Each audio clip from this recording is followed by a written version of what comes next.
Welcome to the Ari Hoffman Show on Talk Radio 570 KVI, your home for the politically homeless, streaming live at KVI.com and the KVI app. If you want to be part of the most dangerous show on the airwaves, call or text the Warrior Injury Law Studio line at 206-421-5757. That's 206-421-5757. Coming up this hour, some locals tried to steal a Corvette, and they found out. But before we get to any of that, my friends, time for your daily dose of adrenaline. You want me to stick this into my heart? Are you f***ing nuts? Well, the Democrats caved, and now it looks like that the shutdown is going to end. And let's remember why all this happened. This all happened because the Democrats were mad. The Democrats were mad and felt like they wanted to resist, and yet they had no battle plan. What do you guys actually want? Well, they wanted President Trump and Republicans to fund the tax cuts and subsidies for Obamacare. Hang on a second. Wasn't Obamacare supposed to lower costs? Wasn't Obamacare... Obama! Yeah, him. Wasn't Obamacare supposed to make it cheaper for the government? Then why do you need to keep pouring money into it? Yet another lie of you-know-whos. You like your plan, you can keep your plan. You like your doctor, you can keep your doctor. None of that is true. None of that was true at the time. And anybody who actually read the thing, remember we have to pass it to find out what's in it? Do you remember that kind of nonsense? Yeah, if you have to do that, you can't justify anything in it.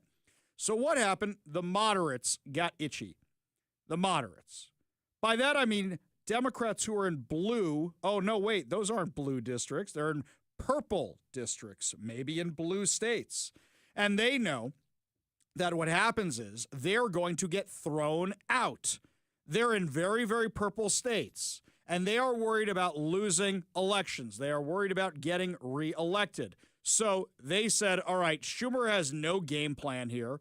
We're going to go to the Republicans. We're going to cut some kind of deal. And you know what the deal is that they cut? Because this is fascinating. It's the same one John Thune offered them weeks ago, which said, all right, let's reopen the government, and then we'll give you an up or down vote on the Obamacare subsidies. You can lose then because you're not in control of the Senate or the House of Representatives, and we'll just all go on with our lives. Well, that's the deal we have right now. That's exactly the deal. Okay, the Democrats got also on their side in their win column. They got President Trump will hire back the employees who got fired during the shutdown. If there was no shutdown, you never would have had to fire these employees. This is a huge, huge loss. Especially, it weakens Chuck Schumer. Because when you have a bunch of Democrats turning on their own caucus, turning on Chuck Schumer, it shows he's vulnerable. 8 Senate Democrats joined Republicans to pass the revised package. Among those breaking was Schumer, were Democratic Senators Angus Lee in Maine, John Fetterman in Pennsylvania, he's been on this side the whole time, Catherine Cortez Masto of Nevada, Janine Shaheen from New Hampshire, Maggie Hassan from New Hampshire, Jackie Rosen from Nevada, Tim Kaine from Virginia, he's got a lot of federal workers in his district, and Dick Durbin from Illinois. Dick Durbin last week was saying he was going to keep pushing this thing. I guess he realized he was about to lose. But now the political knives are out for Chuck Schumer.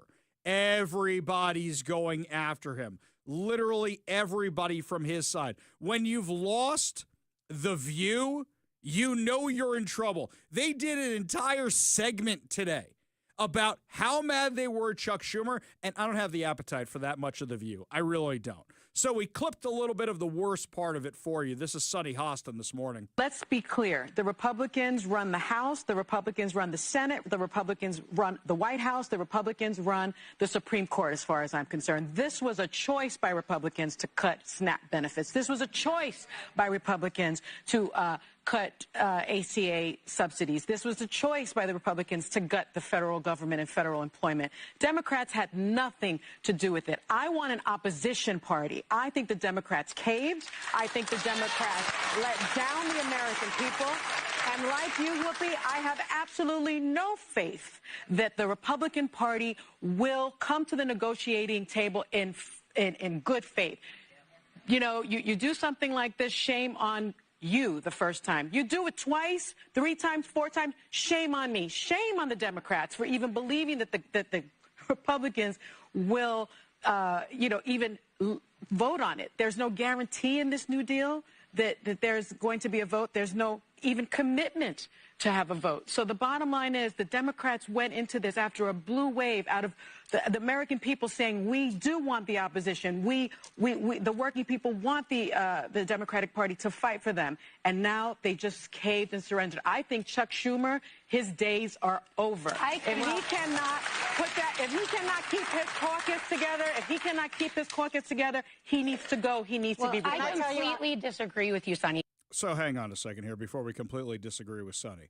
Why did I play that specific clip for you, which is bashing on Republicans, which is filled with lies, which is filled with absolute insanity and non-truths? Why did I do that? Because this is somebody who believes all the Democrat talking points, believes every single one. They control all the branches of government. Well, Sonny Hostin, thank you for proving you can't do math and don't know how the government operates. Republicans have 52 seats. If they had, 53 seats. If they had 7 more, then they actually control the Senate. But we have a thing called a filibuster. So if you don't have the 60 votes to overcome the filibuster, you ain't getting anything passed. That means you need Democrats to do it. Who are the ones refusing to vote for this thing? Democrats. Who are the ones who defected to vote for this thing? Democrats. So that means it's a Democrat shutdown. But the Democrats are furious at Chuck Schumer. They are holding him responsible, which is even funnier, by the way, because if you truly believe it's Republicans, what are you mad at Chuck Schumer about? You should be mad at Tim Kaine. You should be married at the ones from Maine and Nevada and New Hampshire. You should be You should be mad at John Fetterman. That's who you should be mad at. But they're mad at Chuck Schumer because you can never be progressive enough for the progressives. Sonny Hostin thinks there was a blue wave last week. And as we analyzed last week, there was not a blue wave. Is there opposition to Trump? Yes. Is there opposition to Republicans? Absolutely. But a mayor winning New York City on a pro-jihadi socialist platform just because another moron in a red beret wouldn't step out of a race and you ran a terrible candidate against the jihadi doesn't mean there's a blue wave. It means some people should be charged with, if there was actually a charge for it, political malpractice. That's what happened. You had the guy lose who was running on the same platform in Minnesota. Why did he lose? Because the Somalian infighting between tribes cost him the election. Now Ilhan Omar is worried she's next. Here in Washington, are we surprised by any of the election results so far? Nope. Because of Seattle. How about no? Exactly. Thank you, Dr. Evil. Because of Seattle and King County and Washington have a choice, and they're the meme, where they're looking at 2 buttons. Make things better, make things worse. They're going to push to make things worse every time. Make things better by voting for a moderate or make things worse by voting for the socialist. They're always going to push the button for the socialist. You're misreading the election results. You're really misleading the election results. But the one thing she's right about, because a broken clock is right at least twice a day, is that Chuck Schumer's days are numbered. And here's how you know his days are numbered. I'm going to take you back to March. This is from March. Chuck Schumer was on The View. Here's what he said about a potential shutdown in March. Having a lot of fun. The bottom line is a government shutdown works like this. All government spending is stopped, all. And then the executive branch, Trump, Musk, Doge, and this really evil man people don't know about, Vote, who's head of OMB, his name is Vote. What's OMB? What is OMB mean? OMB is the Office of Management Budget, which determines the spending. And they could cut off anything they want simply by saying it's not essential. So, day 2, SNAP, food for poor kids, not essential. Day 4, mass transit, New York City subway and subways all over, not essential. Day 7, Medicaid, not essential. People don't need Medicaid. They should get their own health care. And this would happen over and over and over again, and there's no check. The biggest problem is that it has been determined that the courts have no say. Yeah. And the only say... Wait a second. Did Chuck Schumer just say he knew everything that was going to happen with the shutdown and he did it anyway? You guys gave Trump the ability to do all the stuff you were complaining about. You guys own this. Question is, voters have a very, very short memory. Are they going to remember this come 2026 for the midterms? That's a year away, guys. That is a year away. And people aren't going to be paying attention to this till after the holidays. So let's do some quick math here. What's going to happen? You've got November, then rolls around Thanksgiving and the Macy's Day Parade, and everybody having family over their house, and everybody's going to be arguing about politics or maybe just enjoying Thanksgiving food. And then what happens? Christmas rolls around and New Year's rolls around, and then we're back to the shutdown discussion in January because that's how long this agreement's supposed to go for, through the end of January. Democrats, if they think they won, they'll do another shutdown. They will, but I don't think they think they won on this one. They'll actually do that and give Trump the ability to do this all over again. The question is, are then the people who vote going to remember that all this happened a year from now? That's a lot of time. That's a lot of stuff that can happen in that time. What are they going to be thinking about?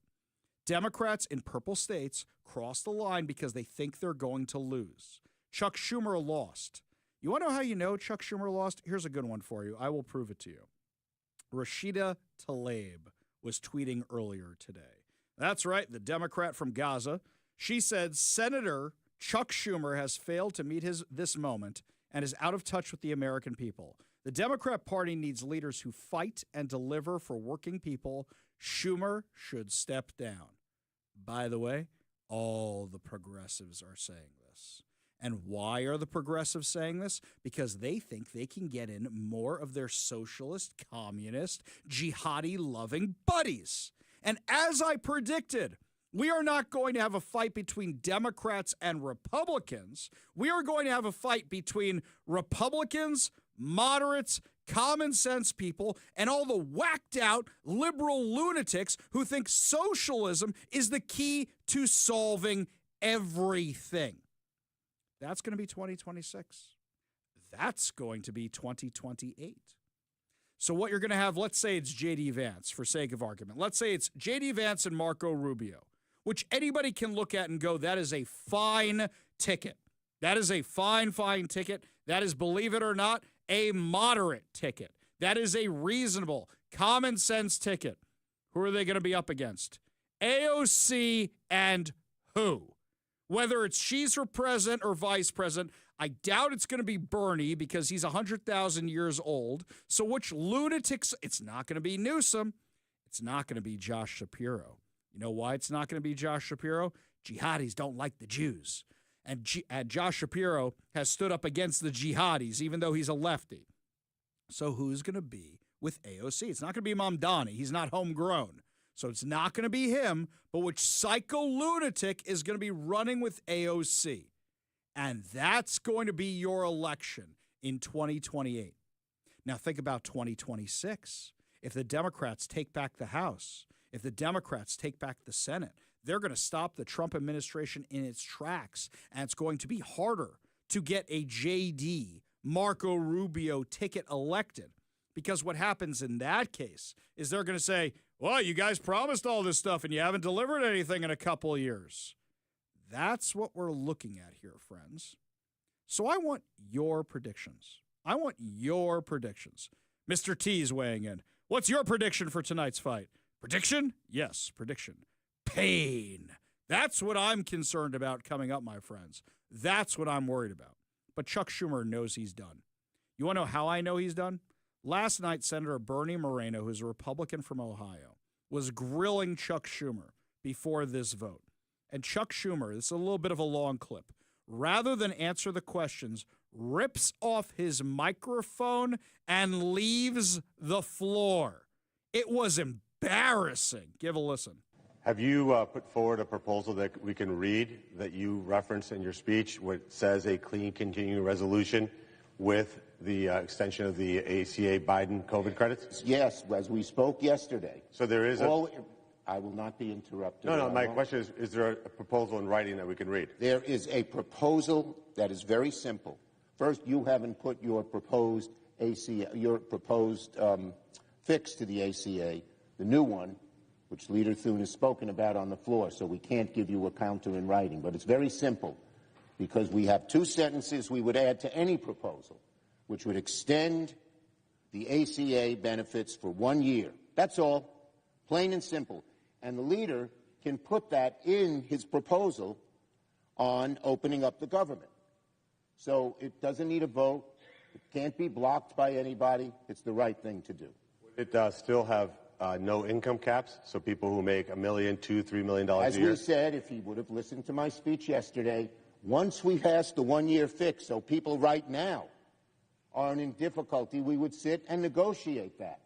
The leader has said he won't negotiate before. We're willing to negotiate once the credits are extended, plain and simple. And we made that in our proposal yesterday. So for 1 year, people making millions of dollars would still receive these COVID-era subsidies? The bottom line is the senator from Ohio ignores that 99% of people, you want to hurt people making $10,000, $50,000, $90,000 and hold this up? We can fix what the gentleman said in a negotiation, but don't have people who are every day being hurt by paying thousands of dollars more that they can't afford.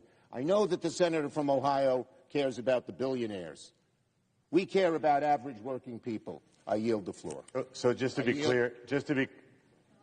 President. Was recognized. So just to be clear, what you heard from the minority leader was the following. I just want to recap. There he goes. He's out. He doesn't even want to answer the questions because he can't. You heard all the ums. You heard all the ahs. Chuck Schumer always reads off a piece of paper. He can't deal with it when he's confronted with somebody who knows what they are talking about.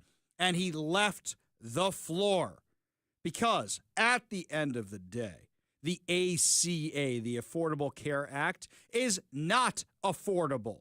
It's not affordable for you. It's not affordable for the government. And they want to keep funding this disaster to what? Protect Obama's legacy? Obama! Guys, it's not even real socialized medicine. It's their inroad to socialized medicine, but it's not there yet. You guys destroyed our healthcare system, made it more expensive, made people lose their doctors. And you know my favorite part? They made more paperwork. They made more paperwork, so they're killing more trees. You guys made it so hard to operate in the system. It's a disaster, like we all knew it would be. And it doesn't hold up to scrutiny. Not at all. So, little vote for everybody who's listening to the show right now. Do you think that the voters are going to remember this come 2026? Do you think it's going to be a factor in 2026? Give us a call or a text at 206-421-5757. That's 206-421-5757. We go to the Warrior Injury Law Studio line. Take a call from Stilgar and Kenmore. Stilgar, what's going on? Oh, well, nice to be back on. It's been a minute. So, this filibuster thing that they were talking about getting rid of, I've only heard it referred to in one place as the silent filibuster. So, would it be just the fact that they could say, hey, call a filibuster. We're going to have a filibuster here. There's a filibuster going on. And then there's a filibuster. I liken it to how we just watched the baseball guys. You know, you have to say, oh, we're going to walk this guy, and then suddenly he walks, rather than having to go through the process of actually pitching out, you know, because something could happen. Maybe the guy. I'll give you an example. John McCain. John McCain, who decided to vote for the Affordable Care Act, and nobody expected him to. You remember that mess? John McCain did that. Right? So, yeah, there could be surprises. No, what they're talking about in getting rid of the filibuster is they just want to have majority rules. They don't want to have the 60-vote threshold. That's really what they're talking about. And I didn't like when President Trump said he wanted to get rid of it because you have to imagine the levers of power in the hands of your worst enemy. And imagine what the Democrats would do if they only needed 50 plus the vice president. Imagine what they could have done. You know what they would do, Stilgar, right? Well, they already tried it. Had it not been for Joe Manchin, they would have it already. Exactly. And that's what I'm concerned about. One principled Democrat, I think Sinema too, but like two principled Democrats kept it in place. Exactly. And then what happens after that? And look, now in the Washington legislature, we don't have any principled Democrats, and we didn't elect any principled Democrats. That's another problem we got going on this time. Stilgar, appreciate the call. Appreciate you being part of the show. You want to be part of the show, you give us a call or a text at 206-421-5757. That's 206-421-5757. Lots more to discuss as the show continues, my friends. We'll bring you the election results as we get them. And a bunch of people tried to steal a Corvette in Seattle. Oh, they found out. We'll tell you what happened. You're listening to the Ari Hoffman Show on Talk Radio 570 KVI.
When I got to go somewhere in Seattle for a night out with my wife, we don't take my cars anymore because I like my cars. My wife's car, SUV, it's been broken into, unfortunately, and I don't want that happening to my car, so I don't take nice things downtown. That is just not something I do. Luckily here at KVI, I got a nice parking garage for my Dodge Charger. Can keep it all warm and dry and put it there. But going in downtown Seattle, if I'm out for a night out, no, we ain't taking the nice cars because of things like this. So what happened? This is according to Como News. Seattle police are investigating an attempted armed carjacking in the Belltown, Queen Anne area that resulted in a legally armed victim shooting two suspects early Sunday morning. Now, the incident unfolded around 3:30 a.m. at the 2200 block of First Avenue. Officers responding to the scene found one suspect suffering from multiple gunshot wounds. The suspect was detained and received medical aid from firefighters before being taken to Harborview Medical Center in serious condition, where he remains under guard. The victim, who police called a licensed gun owner, was also detained for questioning. According to police, the victim had parked his sports car. Timeout. Can we get a little bit more specific about what this thing is? This looks like a Corvette supercar. This is a very, very nice sports car. Along First Avenue, when a white sedan with four masked occupants approached. After a brief exchange, two men armed with guns attempted to steal the sports car. Fearing for his safety, the victim fired multiple rounds, hitting one of the suspects. The other suspect fled in the sedan before police arrived. Later, the white sedan dropped off a second suspect at Harborview Medical Center, also suffering from a gunshot wound. This suspect is in serious condition and under armed guard as well. The vehicle and its remaining occupants left the hospital before police could arrive. Officers and robbery detectives processed the scene, collected evidence, and interviewed witnesses. The victim was taken to Seattle Police Headquarters for further questioning by detectives before being released. The investigation remains open and active with the robbery unit leading the case. All right, Mike, you want to put bets on this for a second? So a legally licensed to carry firearm owner saw two hoodlums trying to steal his very nice sports car and opened fire. Now, they sped off in a different vehicle. What do you want to bet that vehicle was stolen? That's number one. I'll put money on that. Number two, what do you want to bet they find a reason to prosecute the gun owner? I bet you this is Seattle, my friends. This is King County. This is Washington State. What do you want to bet that a guy who is defending his property from criminals is the one who gets prosecuted? Now, I know what you're going to say. Oh, it's just property crime, right? You don't have the right to somebody else's property. And if somebody's willing to commit grand theft auto, odds are they are packing themselves and you don't know what you're dealing with. So what's the solution, my liberal friends? Should you just let them steal the sports car? Oh, insurance will just pay for it. Give me a break. That is nonsense. I bet you they end up prosecuting this guy, which is beyond crazy. Just another night out in Seattle because the criminals didn't get word that, oh, you can't steal cars anymore because now police can pursue you. Also, the last place they probably expect for somebody to pull a gun on them is Seattle. Insane. Absolutely insane. That was just one of several firearm-related incidents over the weekend. According to Como News, a 21-year-old man was arrested early Sunday morning in connection with a drive-by shooting in Seattle's Pioneer Square neighborhood. Around 1:37 a.m., officers in the 300 block of 2nd Avenue South heard gunfire from a nearby parking lot. Upon arriving at the scene, they discovered evidence of a shooting and two damaged vehicles. A Tesla parked nearby captured the incident on video, revealing a man crouching behind a vehicle, firing a gun, and then fleeing in a white Mercedes-Benz sedan. About an hour later, a security guard spotted the same man and car in a nearby alley.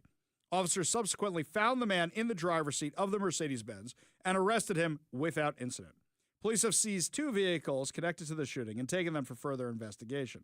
The man has been booked into King County Jail for investigation of a drive-by shooting and unlawful possession of a firearm.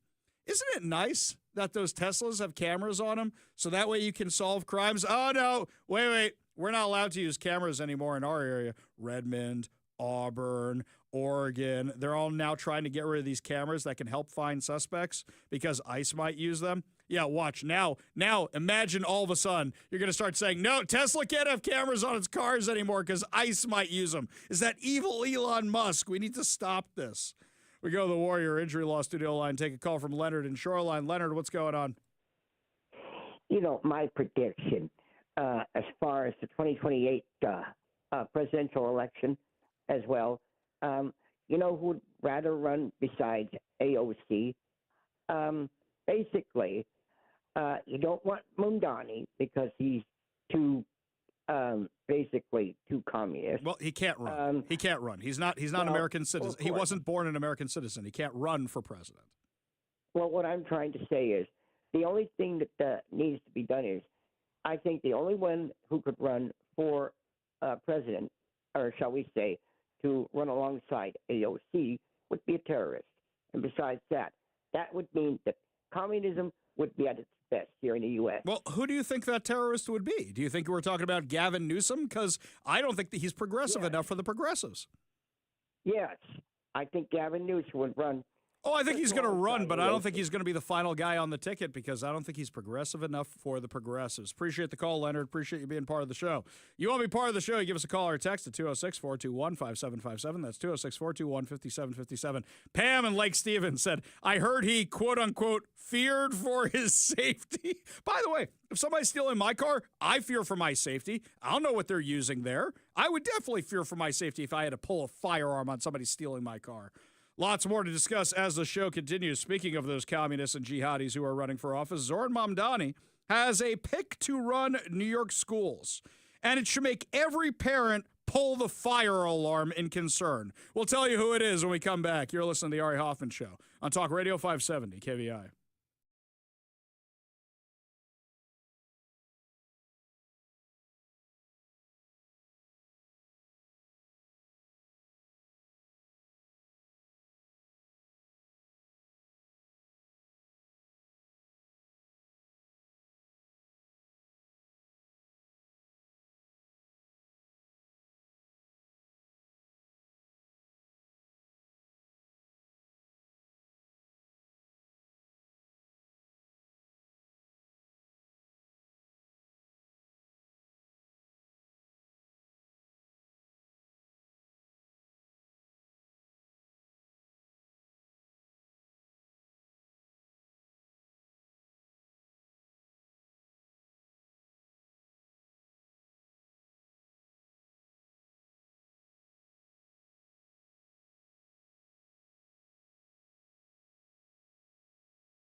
Zoran Mamdani has his transition team, which the socialist communist jihadi is now asking for people to give him money for, which cracks me up on multiple levels.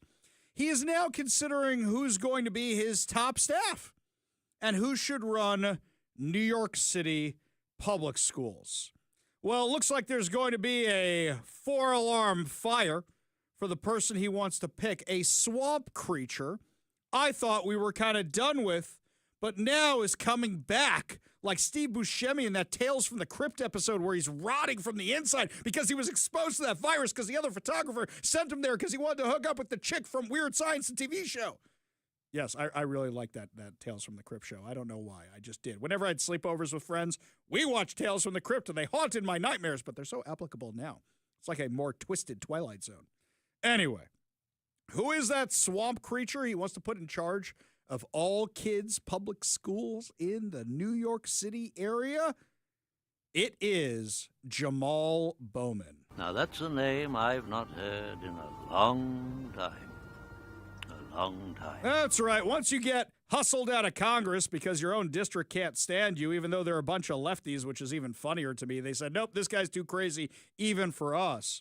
According to the New York Post, Jamal Bowman, the disgraced fire alarm pulling former congressman who illegally managed a middle school without a principal's license, is pushing hard to be the city's next school chancellor and is vowing to lead a revolution in our public schools.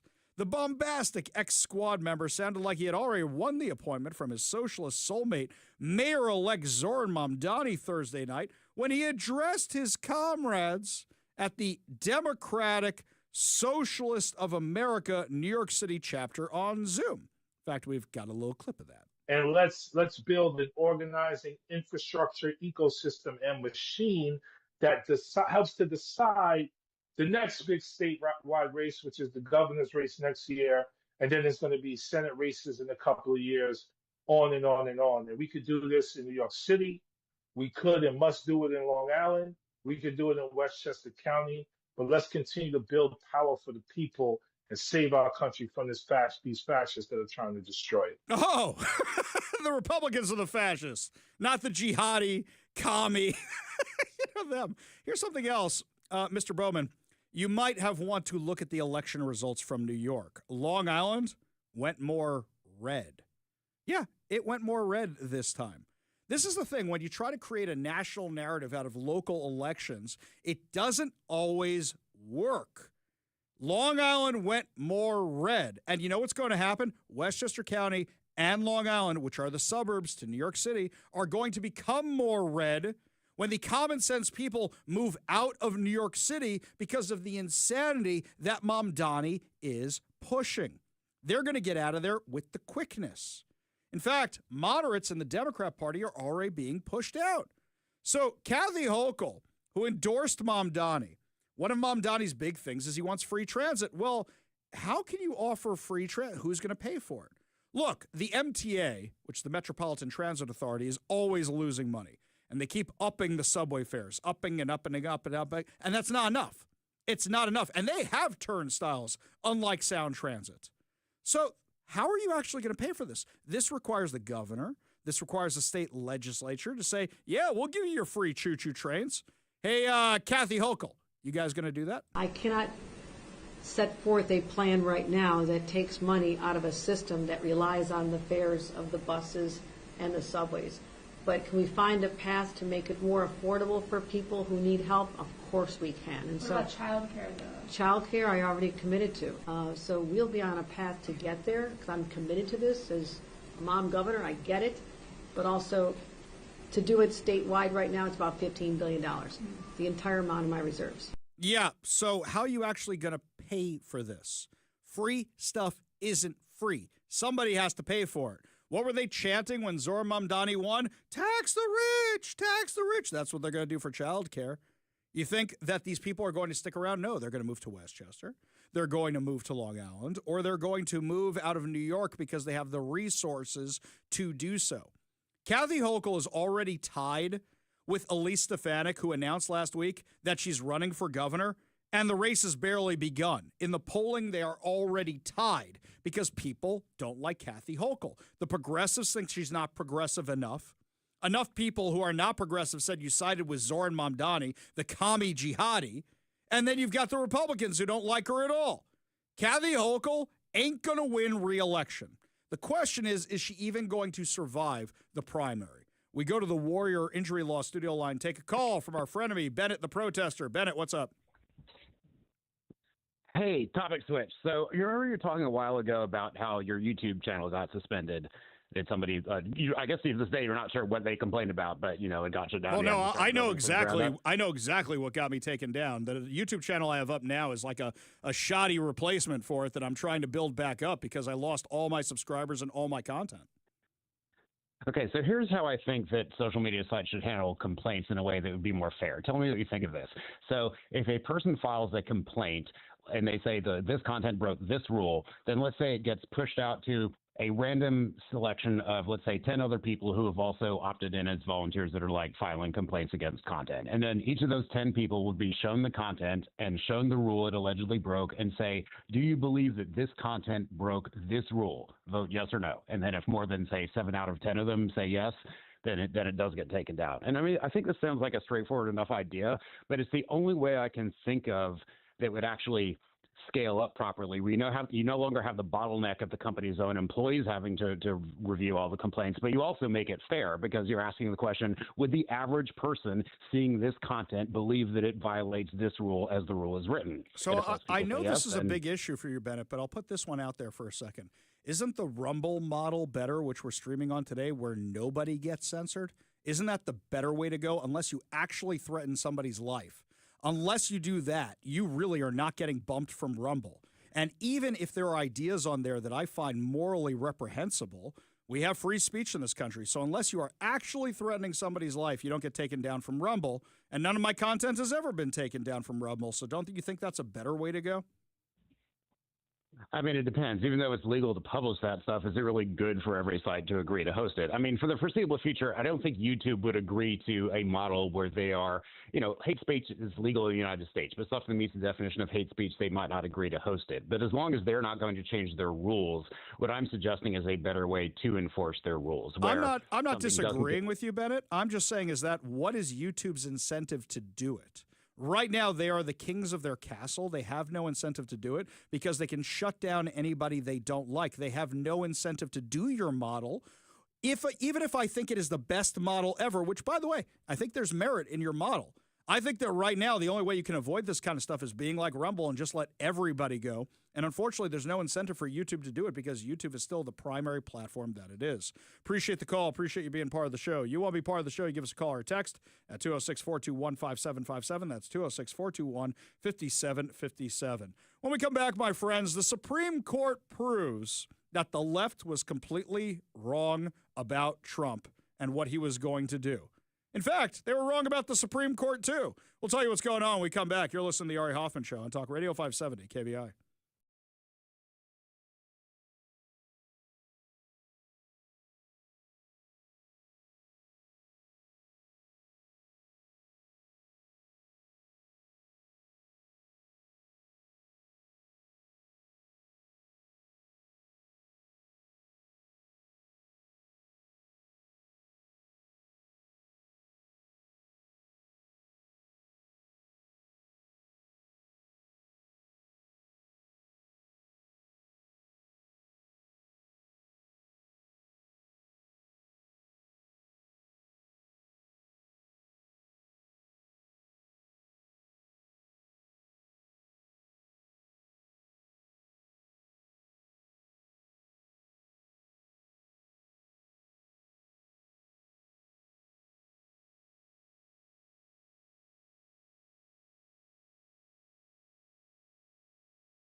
Anytime there's an election, the left loves to call out and say, they're going to cut off your Social Security, they're going to cut off your Medicaid, your Medicare. They try to get every group all mad. And one of the groups they always try to do this with is the LGB community. Oh, they're going to end your marriages. They're going to shut down your marriages. The craziest one I saw was they're going to end interracial marriages at the Supreme Court. You know that Clarence Thomas is married to a white woman, right? We all know the black Supreme Court justice is married to a white woman, you lunatics. So today, the left was proven wrong again. According to Fox News, the Supreme Court said it will not revisit its landmark decision that legalized same-sex marriage nationwide, leaving intact the 2015 protections granted to couples in Obergefell versus Hodges. Justices rejected an appeal brought by Kim Davis, a former Kentucky county clerk who was held in contempt after she refused to issue marriage licenses to same-sex couples due to her religious beliefs. Stop. Number one, this is a very bad case for the Supreme Court to take up. Let's do this. You are working in a job. You have the county law you have to abide by. If you disagree with it because of your religious beliefs, it is not you being asked to perform the wedding. It is the county being asked. If they were forcing you to stand up there and go, I now pronounce you man and man, okay. But in this case, it is the county, not you. If you don't want to do that job anymore, I am sure there are other county positions you could have had. This is not an attack on your religious beliefs. It would be if they came to me. Let's say I was a licensed rabbi. Let's say I was an ordained rabbi. And they said, Ari, we are forcing you to perform gay marriage. Then you got a case. Here, you're working for the county. It's not a great case on its face anyway. The court declined to take up her appeal without explanation, without any noted dissents. Normally, when they reject to take a case, if somebody really objects to this, they will write a dissenting opinion. Here's why we should have taken the case. There's nothing on this. So, wait a second. The Supreme Court isn't going to overturn gay marriage? The Supreme Court. Oh my God, the left lied to me again. Though Davis's appeal centered largely on First Amendment issues and questions of religious protection, her lawyers also requested that the Supreme Court consider overturning the 5-4 ruling in Obergefell in the 2015 decision that granted same-sex couples the constitutional right to marry. So, I have a thing here, guys. Do you even care about this issue right now? For me, this is a no-brainer for me. I don't care what you do in your own bedroom. It's when you start using taxpayer money or when you start forcing it on the kids. That's when I start caring about this. What you do in your own time is your own business. I do not care. It's the left that wants to talk about it all the time. You agree with me? You disagree with me? Give me a call or a text at 206-421-5757. That's 206-421-5757. When we come back, maybe the 8-year-old who is counting the ballots for King County elections will actually have finished the job, and we can take a look and see if we have some results. We'll see if we have them for you when we come back. You're listening to the Ari Hoffman Show on Talk Radio 570 KVI.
Welcome to the Ari Hoffman Show on Talk Radio 570 KVI, your home for the politically homeless, streaming live at KVI.com and the KVI app. If you want to be part of the most dangerous show on the airwaves, give us a call or a text at 206-421-5757. That's 206-421-5757. Coming up this hour, more election results have just been tabulated. And my friends, well, I just got to say this. Let's just do the breaking news liner and get this out of the way right now.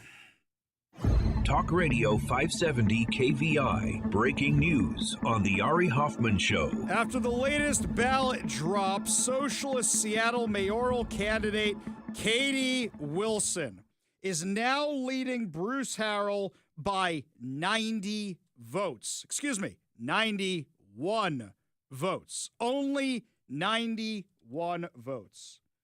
I'm going to say this because I don't have a horse in this race. I don't have one. Mike knows this, and people have gotten mad at me about this. I don't have a horse in this race. No matter who wins, Seattle loses. This is BS. This is colossal BS.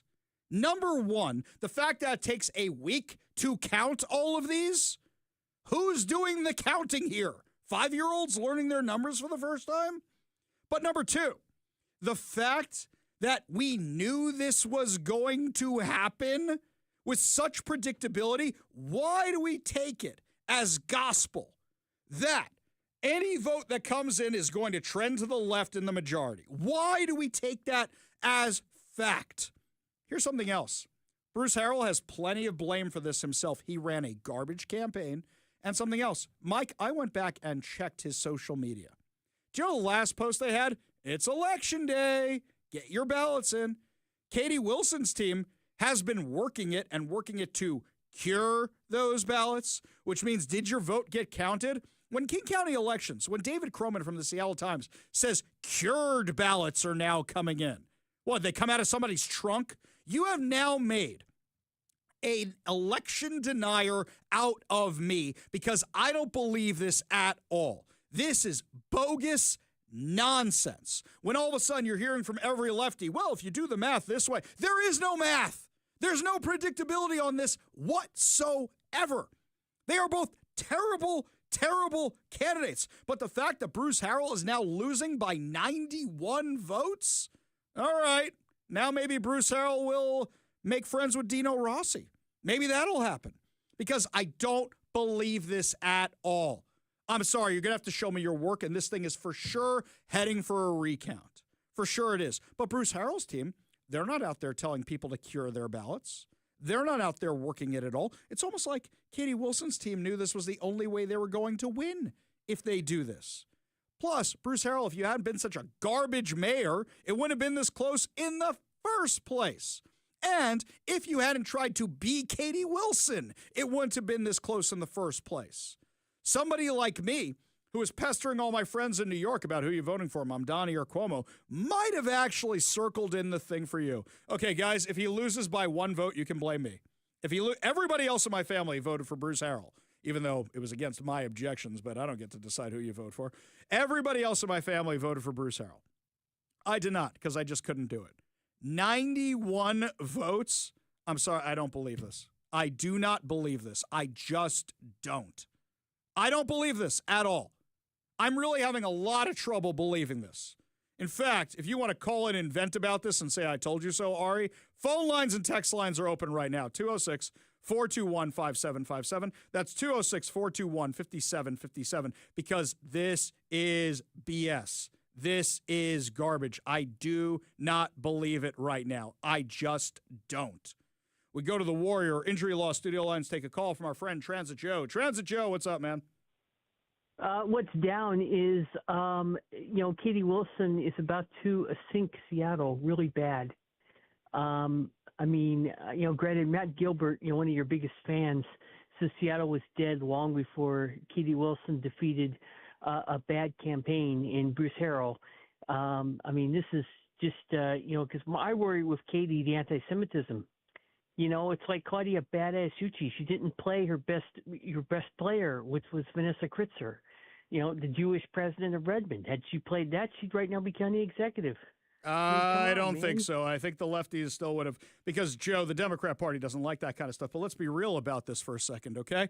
Bruce Harrell's just as bad as Katie Wilson in this regard. What, just because he's not endorsed by those guys? He turned the city over to Hamas the last 2 years. He let the things at UW happen without saying a word. This is a guy who was silent the last 2 years. So what's the difference between him and Katie Wilson?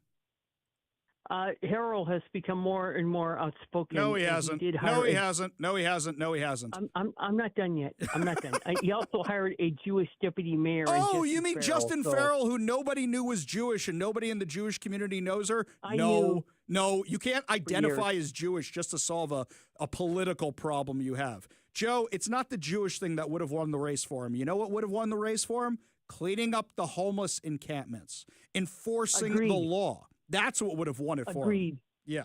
Yeah, we should have got harder on that. And, associate of Claudia Badass Uchi and said, she's going to be a real you badass Uchi.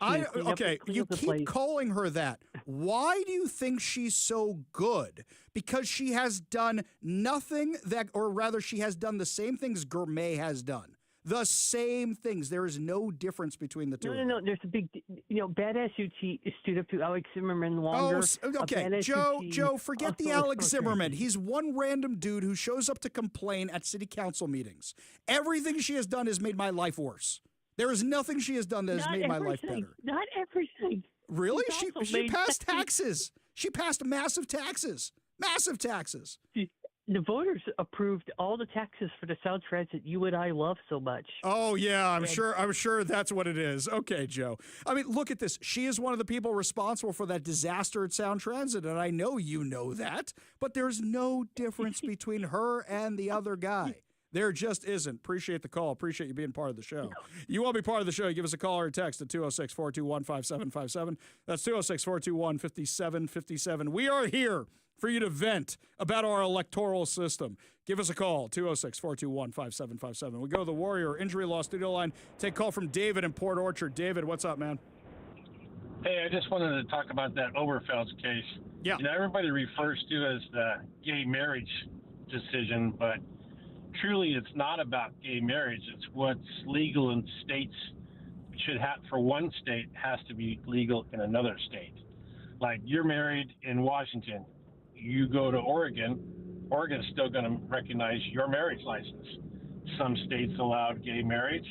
Other states have to recognize it, just like your driver's license from state to state.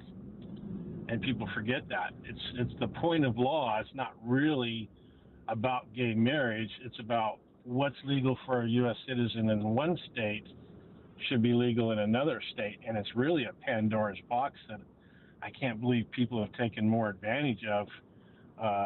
Like gun rights legal in one state, but not legal in another state. It's the same principle. I'm not disagreeing with you. I think you make a great point, and there's lots of problems with that original ruling. I just think that the justices were smart enough to realize that this wasn't the case that was going to overturn it. You agree? I would agree. I would agree, because it all boils back down then again to that single point of law that, they're not ruling on whether it's morally right or whatever for a man and a man to get married or a woman and a woman. It's the point of law that is what really matters, and I think that's why they decided this wasn't the case to try to change that. Yeah, I agree with you. I think this was a bad legal case on bad legal arguments, and if you want to make precedent, you got to have a solid case. Look, overturning Roe v. Wade was a garbage decision, but the Supreme Court found a case that could do it on legal merit. And whether you agree with Roe v. Wade or not, you have to understand it's based on bad legal precedent because there is no legal precedent. It was done by activists, right? If you read the decisions regarding the overturning of Roe v. Wade in that case, you look at it and you go, I see what they are basing this on. Let's throw it back to the states. And that's exactly what happened. I'll give you the last word, Dave, then I got to run. Exactly. No, I agree with you on the balloting system. It's a mess in Seattle. And, get out of Seattle while you can. You know, it's funny. A lot of people on the text line are saying the exact same thing right now. Appreciate the call, Dave. Appreciate you being part of the show. We go to the text line, and I'm looking at this right here. This one is from the 206 in reaction to Bruce Harrell falling behind Katie Wilson by 91 votes. It says, Ari, watch large and small businesses flee Seattle. This one from Larry. It shows voters wanted neither one of them. This one from Pam. Recounting will take twice as long as the first count. Ridiculous. Absolutely. Jeff and Kent says if there's a recount, 10,000 ballots for Wilson will miraculously appear. Yeah. Robin Lakewood says maybe we need the UN to monitor Washington elections. What, you want them to be more corrupt? You want them to be worse? No. This one here, Paul says, I've doubted the vote here since Rossi and Gregoire, which is most of my adult life. Welcome aboard. But I think this one is legit. The left day of vote is huge. Go see any Dropbox at 7 p.m. on Election Day. There's a lot of overlap between commies and last-minute Larrys. Okay, so you want to say, so we've now changed voting. That now it used to be Democrats and diehards vote early, and then when everybody gets off of work, they go vote. But now with mail-in balloting, you're saying all the responsible people vote early, and all the slackers come later. Is that what it is? This one here, Bob in the 509. Yeehaw! Those of us with generational ties to Seattle, but watching from the outside the metropolis can watch the socialists metaphorically burn the place down.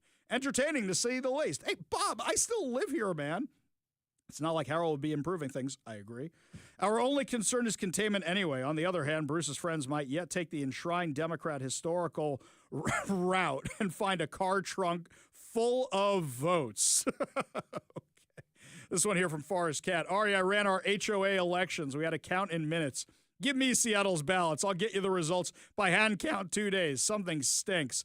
Here's something else. France, millions of people. Counted paper ballots by hand 1 day. Done. You want to tell me what? Hang on. Let's go to King County elections. I asked them for a statement earlier. Where is their bogus statement I got here? Okay, so here's what I asked them. Here was the email I sent. Good morning.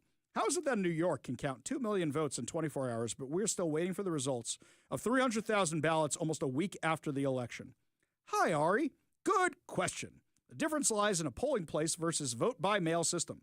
With vote-by-mail, it takes about a day for a ballot to get through the process. It gets scanned in to confirm the voter is eligible and hasn't returned any other ballots. Stop. How are you confirming anybody's eligible if you don't have voter ID? How are you confirming a single person is eligible if you don't have voter ID? Okay. The voter's signature gets verified, then it gets opened and ultimately tabulated. We received nearly 300,000 ballots back from voters on Election Day, more than any other election in the last 5 years, including the presidential. And while our team works as fast as they can, it could take time to get all those ballots through the process accurately and securely. I don't believe you. Mike, here's another reason why I don't believe them. Would you like to know why I don't believe them? You say the vote between Katie Wilson and Bruce Harrell, two of the least popular candidates of all time, got more votes than the presidential election? Guys, I don't believe a word of this. I do not believe. I know a lot of you out there are like, hey, it's like John McClane at the top of Nakatomi Plaza. Welcome to the party, pal. I do not believe any of this. I don't. I just don't. You know, maybe it's going to take somebody like me who doesn't have a horse in the race to call this out. No, you know what it'll take? You know how this gets fixed? Bruce Harrell. Too bad he's just a lazy turd, but he'll never call any of this out. He won't. They'll do a recount and, well, the voters have spoken. Oh, boo-hoo, whatever. Somebody like Bruce Harrell challenging the system, then people got to take a look at it. But I don't think he actually has the spine to do it because he's a spineless coward. And if he wasn't a spineless coward, he wouldn't be losing to Katie Wilson in the vote. Yeah, I said it. Prove me wrong. Unbelievable. You got beat by a girl, Bruce Harrell. You got beat by a girl who didn't even know what she's doing. Forget the girl aspect of it. You got beat by a Goomba from the Mario Brothers movie because she wears those awful jackets that make her head look tiny. What the long face. You got beat by the girl who looks like she had her head shrunk by Beetlejuice. You got beat by the girl who dropped out of Oxford with 6 weeks left to go. You got beat by the girl who hasn't had a real job her whole life. She just showed up and said, "Hey, Seattle, pay for my life." You got beat by the girl who faked that she plays an instrument with the people at the Pike Place Market. You got beat by a girl whose husband sits on his butt because he refuses to get a job, so they have to live off her parents. That's who you got beat by. A person with terrible ideas who wants to take the city backwards. That's who you got beat by. Oh, the football player got beat by the girl who shops at Goodwill. That's who the football player got beat by this little nothing of a woman who busks at Pike Place Market. Badly. You know what this is like?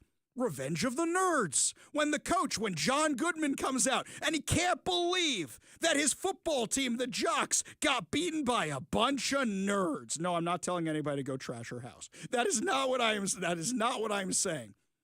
You are an absolute failure, and it is culminating in this moment right now. You were such a bad candidate that you got beat by Katie Wilson. Wow. Bravo. Slow clap for Bruce Harrell. Because your failure of Seattle is now complete. Green Arrow's going to show up at your house. Bruce Harrell, you have failed this city. What a disaster. What a perfect ending for a complete failure of a political career where everything he touched got worse. You touch the mayoral office. You touch the mayor's office, and it is now going to get worse. An absolute failure of a man, a failure of a mayor. Good luck, Seattle. Rest in peace. I just hope that during Harrell's upcoming concession speech, he again goes back for seconds and pulls out a basketball from behind the plate. He's like, I guess I'm just going to take this and go home. Just sad dribbles as he leaves, just bouncing a basketball. It's like that's exactly what it would be. The Sonics are never coming back because Bruce Harrell made a joke about them. They're never now. The Sonics, congratulations, you jinxed that too. It's like, hey, Katie Wilson, are you going to be bringing the Sonics? I don't know what that is. What's the Sonics? I don't know what the Sonics are. Oh, no. Mike, we're wrong. She's going to respond to that the same way she did about the World Cup. I played basketball one time in a pickup game. That's going to be her response. And then you hand her a basketball, and she does that between the legs throw up to try and get it in the hoop. Yeah, look, I play basketball badly. I haven't played basketball probably since like 8th grade, 9th grade. I am terrible at it. So you know what? When somebody says, "Hey, Ari, you want to shoot some hoops?" I say, "How about no?" Exactly, because I know what I can and cannot do. I'm a short Jewish man. I am not known for my basketball prowess. Here's a more accurate depiction of that conversation because it's multiple parts. It's like, "Hey, Ari, you want to play some pickup basketball?" No. And then they're mildly confused by this.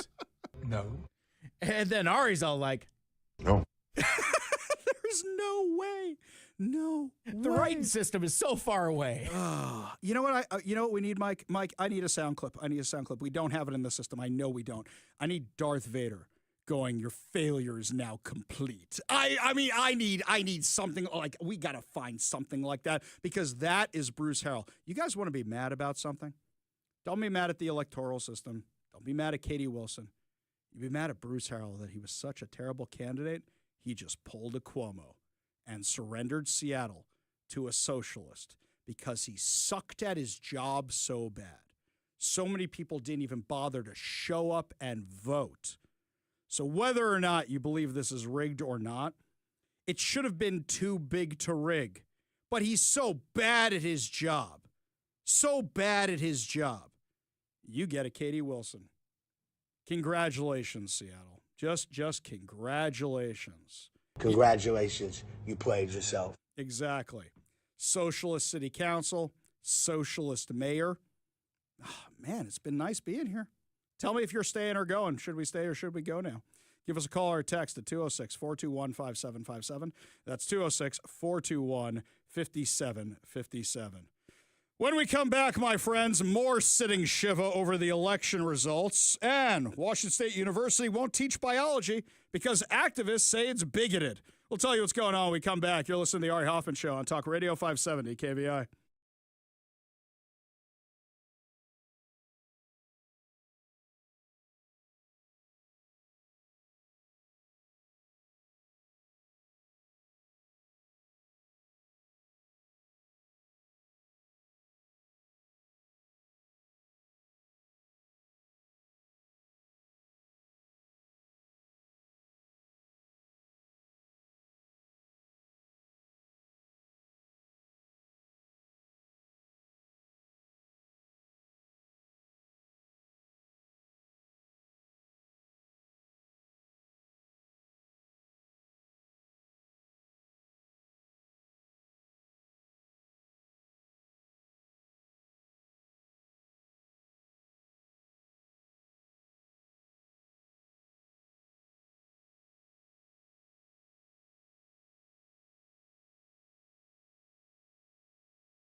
Welcome back to the Ari Hoffman Show. I do feel fine after taking an Ambien and drinking some scotch during the break. Why? Because we knew this was coming. We knew this was coming. I said so, Mike. How many times did I say Bruce Harrell was going to lose? How many times?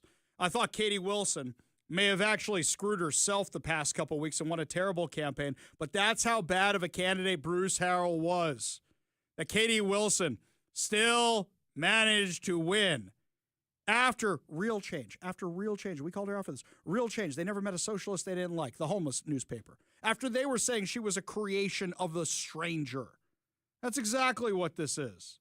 That's exactly what this is. Poll in North Seattle. Yeah, the most socialist people are totally going to forget to vote until the last day. If they had their stuff together, they wouldn't be socialists. I got to disagree with you a little bit because it is some of those elites that are socialists too, and they seem to do okay. This is one here. Dave, how can they verify the voter is eligible if you can't verify who actually filled out and mailed the vote? I actually filled out my wife's ballot and gave her mine so she could vote. Exactly. You should check and make sure yours was counted, by the way. This one from the 206. Ari, if they counted the votes quicker, they wouldn't have the time to come up with the votes they needed for their candidate to win. Yep. Larry says this shows Bruce Harrell was a terrible mayor for Seattle. Rob in Lakewood. I was waiting for who was going to write this. Rob in Lakewood. Will the last person leaving Seattle please turn out the lights? Yep. Exactly. This one here from the 425. I love watching the destruction of Seattle. It makes all my East Side properties double in value well ahead of market value. Dude, they get to you, too. You're a landlord?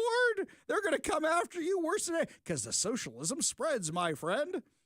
This one here, Paul also says, Mike, you got to be careful with those fatal zingers. Some of us are driving.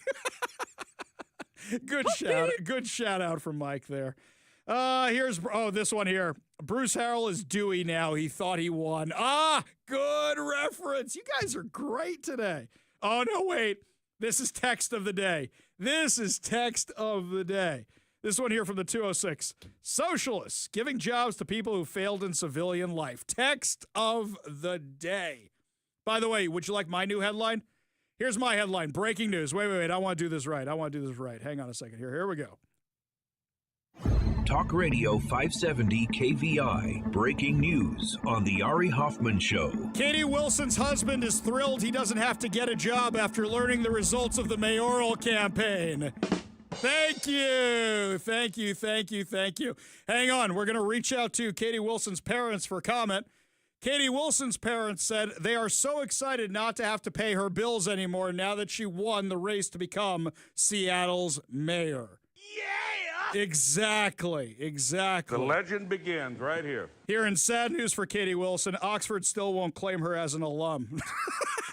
Come on. I'm on fire today.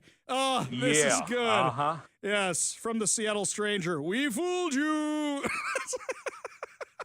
Congratulations. You played yourself. Oh, my God. Another one. Oh, this. You want more? I'll come up with more. Yeah. Seattleites didn't know free childcare meant only for Katie Wilson. How many more of these can we do? Oh my God. Oh, Eben and Bonnie Lake. Oh, wait, you might have beaten another text. Hang on. Eben and Bonnie Lake says there will be no need for the last person leaving Seattle to turn out the lights because they will no longer be on anyway. Well, I'm glad you don't, brother, because a lot of people do. Yeah, just look at that view from space of North and South Korea. That's going to be Seattle and Bellevue. I laugh to keep from crying. This is good stuff. Good stuff. Oh, you guys are awesome. Here's another one from Mark. Already left the state for Southern Utah. Not perfect, but at least my red candidates get elected. This one here from Becky. I think we need to go back to voting in person. Yes, I agree. Forrest Cat is keeping up the fight. He says, Ari, the Donald says stay in Seattle and fight. Guys, this is exhausting keeping up with the socialists. We go to the Warrior Injury Law Studio line. Take a call from Bob in Seattle. Bob, I'm sure you have thoughts on this. Hey, I just want to ask good old Bruce Harrell if he remembers us. Oh, the firefighters? Do you remember all of us fired firefighters? Remember us? Hey, wait a second. If he had actually hired all you guys back, he probably would have gotten a lot more votes this time around, don't you think? Hey, we would have campaigned for him. Exactly. We campaigned against him. Yeah, exactly, because nobody wants this guy. Nobody wants this. Oh, my God. Wait a minute. I just realized I live near Bruce Harrell. I should go knock on his door and be like, you want to have a drink, man? No, I really don't. I'll go with you. Let me know. I'll go with you. I'll wear my SeattleFired.com t-shirt. I'm not showing up at Bruce's house. That's not cool. Funny, but not cool. Not cool. We don't do that here. I wouldn't want them showing up at my house. I already have too many crazies knowing where I live. I'd have a conversation with him if he showed up at mine. I know where he goes grocery shop. I know everything. I know everything about his life because I've run into him so many times. A peaceful conversation, but I'd have a conversation with him. Peaceful conversation. Yeah, I got to tell you, Bob, you reap what you sow here, and that's Bruce Harrell. Appreciate the call. Appreciate you being part of the show. You want to be part of the show, give us a call or a text at 206-421-5757. That's 206-421-5757. From Kelly in Seattle. Ari, I love your Green Arrow analogy. Can Green Arrow also show up at the homes of Durkin, Inslee, Sawant, Ferguson, Murray, and Jayapal? That's a lot of it. You're going to have to make him a list, like in his little book that he made while sitting on the island, figuring out all the people who were behind the conspiracy to take out his father and take him out on that boat. That's right. I do love that show, but it kind of got annoying after a while where he had to find excuses to leave the island, to go back to the island, leave the island, go back to the island. Anybody who hasn't seen the Green Arrow TV show, the first 2 seasons, some of the best superhero TV ever. Ever. I really mean that. And then it kind of jumped the shark when they start bringing in all the sidekicks. When we come back, my friends, lots more to discuss. I promised you a story about how WSU is in trouble for getting rid of biology for doctors. I wouldn't use any of the doctors that are going to be trained by that school because now they're not teaching them biology. Instead, they're teaching them DEI. We'll tell you what's going on when we come back. You're listening to the Ari Hoffman Show on Talk Radio 570 KVI.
If your kids went to school today, they probably learned how to count if they go to private school. If they go to public school, they probably learned how to be a King County elector. Oh, they learn how to count too. They just learn how to count enough ballots so the other person wins. Ugh, insane. Meanwhile, according to Fox News, Washington State University suspended a continuing medical education course involving a video series on youth gender medicine after the accrediting body opened an inquiry following complaints from LGBTQ activists. Color me surprised. A continuing medical education program is designed to help physicians and other healthcare professionals maintain and update their medical knowledge, improve their skills, and enhance patient care. How does it enhance patient care when you say a man is not a man anymore, a woman is not a woman anymore? Hey, you know what? Let's just guess. You got a coin. Let's throw it up and guess. The course from the Society of Evidence-Based Gender Medicine offers guidance on the benefits, risks, and ethical considerations of medical interventions for gender dysphoric youth. The series, derived from SEGM's 2023 International Academic Conference, addresses topics such as transgender identities and the brain, misconceptions in youth gender medicine, and the international debate around hormone treatments for gender dysphoric youth. Well, this sounds like a class that's based in science. WSU approved the videos on June 2nd after what SEGM said was a 9-month vetting process that found the materials met national accreditation requirements for scientific balance and educational integrity. Controversy erupted after transgender activist Aaron Reed drew attention to the course on October 29th. On Wednesday, 31 LGBTQ activist groups released a letter urging WSU to revoke SEGM's accreditation. In 2023, the Southern Poverty Law Center designated SEGM as an anti-LGBTQ hate group. So because you say a man is a man and a woman is a woman, now you're a hate group? After SEGM's October 21st press release drew attention to the CME series at WSU, Reed published a critical report from a guest author on the Aaron in the Morning Substack on October 29th, labeling SEGM an anti-trans hate group, and invited readers to file complaints with the Accreditation Council for Continuing Medical Education, which accredits institutions such as WSU that offer these education courses for healthcare professionals to maintain their licenses. Other LGBTQ websites follow with the critical reports targeting the medical school. You're targeting a medical school, saying that science isn't science. What happened to believe the science, trust the science, know the science? Not anymore. Not if it conflicts with, facts. Blue Sky users identifying as WSU alumni, yeah, sure they are, expressed outrage and called for action. I can't. This is too ridiculous. My son wants to go to medical school. I'm going to tell him, go to medical school in Israel. You might actually learn female biology, male biology. This is what biology is, XX, XY. You might actually learn that over there. On October 29th, the same day the article was published, the university's Continuing Medical Education Office suspended learning credit for SEGM's CME series, according to an email obtained by Fox News. The office told SEGM its team had been notified by ACCMEs. That's a lot of different letters. Complaints department that an inquiry into the course material had been opened. An inquiry. Oh my God, it's triggering to say a man is a man, a woman is a woman in a biology class. It's so triggering. University said it was tasked with providing a response by November 16th, demonstrating how it approved the videos. It was asked to suspend learner access to the videos while the investigation. We need to investigate that is a man, is a woman, and a woman. And then the school apologized. This is crazy. This is absolutely crazy.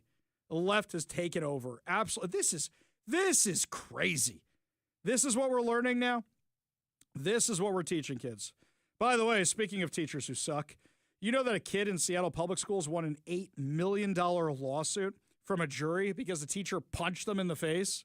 Yeah, punched the kid in the face. Seattle Public Schools, Seattle middle school teacher. A King County jury awarded $8 million to a former Seattle Public School student who was punched in the face by his middle school math teacher in 2018. Finding that the district violated state non-discrimination laws and failed to protect him from harm. Oh, you think? Now, as usual, this is one of these teachers who, once there was a problem, was bumped from school to school to school to school. And you wonder why you finally had a problem like this. According to King 5, the verdict reached Thursday after 3 days of deliberation. Nearly a month of testimony in King County Superior Court in Seattle held SPS responsible for the injuries suffered by the student, who is now 21. The case stems from a January 2018 incident at Meany Middle School. Oh, so apropos. He was a meanie at Meany Middle School during a dispute over a classroom rule about backpacks. Then, the 13-year-old was punched in the face by his math teacher, James Johnson, and thrown out of the classroom.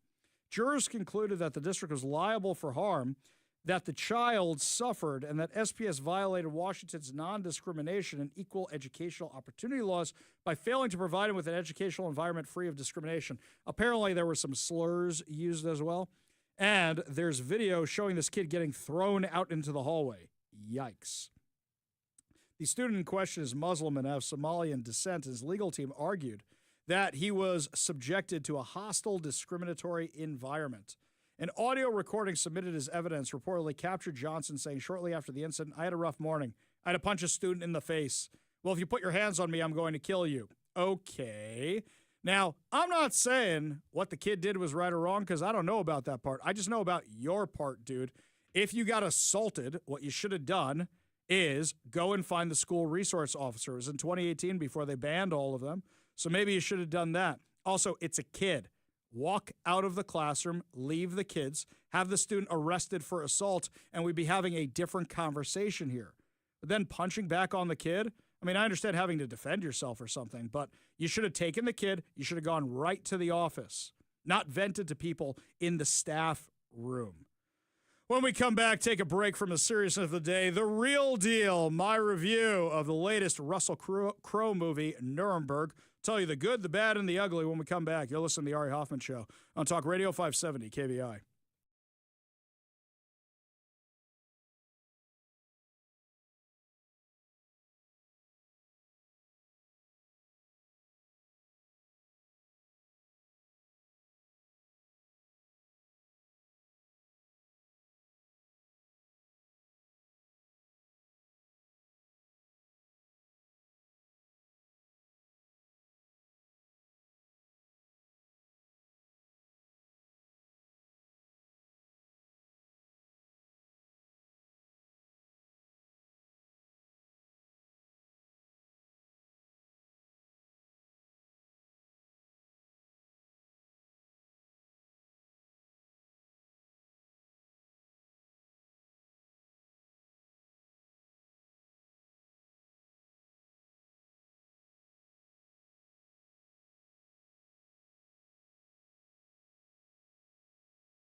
Mike and I often ask, who is a movie for? And I'm asking that question right now about Nuremberg, the latest movie that is out starring Russell Crowe, Rami Malek, and Michael Shannon. The reason I'm asking this is because they don't make movies like this anymore for a reason. It used to be you made these big epics because there was an audience for big epics. You don't really have the audience for the big epics anymore. You made these big epics so you could win Academy Awards. Well, the problem with this movie is because it's about the Nuremberg trials, everybody in this movie is white. And because of that, you are not eligible for a whole bunch of Academy Awards due to the Oscars' new standards about how diverse your movie has to be so that you can win those Academy Awards. I'll start with this. I got through most of the Nuremberg movie before the link expired. I actually want to go back and finish it because the thing I missed was the ending. I was watching it in little sittings. And what I was struck most by was not the plot, not the acting, but the scenery, the sets. I know they're all CG. I know every single one of them is CG, but they don't look CG. This is the first movie I can remember actually pulling that off. When they're in Nazi Germany, otherwise known as a studio with a green screen, who knows where they actually are, and they made it look like it's right after the war, and I know nothing in that scene is real. Nothing. But it looked real. It was incredible. The production put into this movie was amazingly well done, incredibly well done. Here's something else. The acting was superb. The acting was superb. I don't normally like Rami Malek. I liked him in Bohemian Rhapsody. I did not like him in the James Bond movie. I did not like him in The Pacific. I don't like him in anything else. I thought he was perfect for the role. What it's about is Hermann Goering, who is the second in command to Adolf Hitler. He's on trial along with the other high command of Nazi Germany. And Rami Malek's character is the doctor who's tasked with keeping them alive long enough to be on trial. And I thought he did a great job. And I thought Russell Crowe was at his absolute best. Russell Crowe, great actor. When he's at his best, there is really very few who are better than him. I didn't think I was looking at Russell Crowe anymore. I thought I was looking at a Nazi commander. He was phenomenal. Michael Shannon, as the Supreme Court Justice who's running the whole show, did a phenomenal job. John Slattery, Iron Man's father. He was amazing. Everything about this is great. But I have a problem. I don't know who this movie is for. It's for our parents' generation. We're the end of that generation that could sit through 2.5-hour movies. We're the end of that generation. 2 hours and 38 minutes is the runtime on this movie. We're the end of that generation who enjoys these big epics. Who'd you make this for? I'm kind of confused who you made this movie for. Where's the audience? And here's what I'm concerned about. If this movie doesn't do well at the box office, they ain't going to make these anymore. They're not going to. I think it might be doing okay at the box office because there's nothing else out anybody wants to see. But if a movie doesn't break $1 billion these days, they say, was it even worth it? Is it worth its costs? Is it worth its advertising? So according to Box Office Mojo, Nuremberg is in number 5 with 3.9 mil on the weekend. That's it. Yeah. Opening weekend. Mm-hmm. That's it.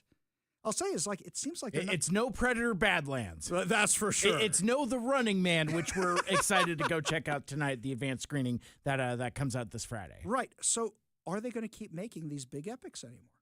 And a reminder, this was probably cheaper to make because it was all done on computers. You didn't have to make the big sets. I'm sure the costumes were expensive and some of the cars were expensive, but you didn't have to make the big sets. I'm actually worried that they're not going to make movies like this anymore because I enjoy movies. I really like movies like this. And even though I disagreed with some of the doctor stuff and some of the thoughts about Nazi versus how friendly is he, I had some issues with that. It was a good movie. It's a good drama. I don't remember the last time I saw a good drama on an epic scale like this. I just don't remember one. Well, let's talk about it from this angle, Ari, because this is from Sony Pictures Classics. It's kind of like their boutique label type of thing. And you're right, because like projects like this usually kind of get dumped on streaming. But the thing that you imparted on me when you were sharing your early thoughts before we started the show here is like, this is a movie. Yes, this is a real movie that they spent real money on, making good production value, where it looks good on a big screen, looks good on a small screen. You see every nitty-gritty detail. You can see all the graininess. If you could see the graininess, but you can't because the CGI was done so well. It was really well done. So is this a movie I should go see in the theater, or should I wait for streaming? How should I consume this? I will put it this way. Dealer's choice. You should consume it in the best way you enjoy a movie. So if you enjoy going to see it in theaters, go see it in theaters. If you enjoy watching it at home on your couch, watch it at home on your couch, but I think you should watch it. Look, it's not Judgment at Nuremberg if that's what you're expecting from 1961. It's a new version, a new take, a new part of the story. But I think it's something worth seeing, and I think you should check it out. Lots more to discuss as the show continues, my friends. When we come back, more election results, more fallout from the 5-year-olds who are counting for King County elections and across the rest of Washington State. Plus, who's visiting the White House today? Is that a terrorist? We'll tell you who it was when we come back. You're listening to the Ari Hoffman Show on Talk Radio 570 KVI.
Welcome to the Ari Hoffman Show on Talk Radio 570 KVI, your home for the politically homeless, streaming live at KVI.com and the KVI app.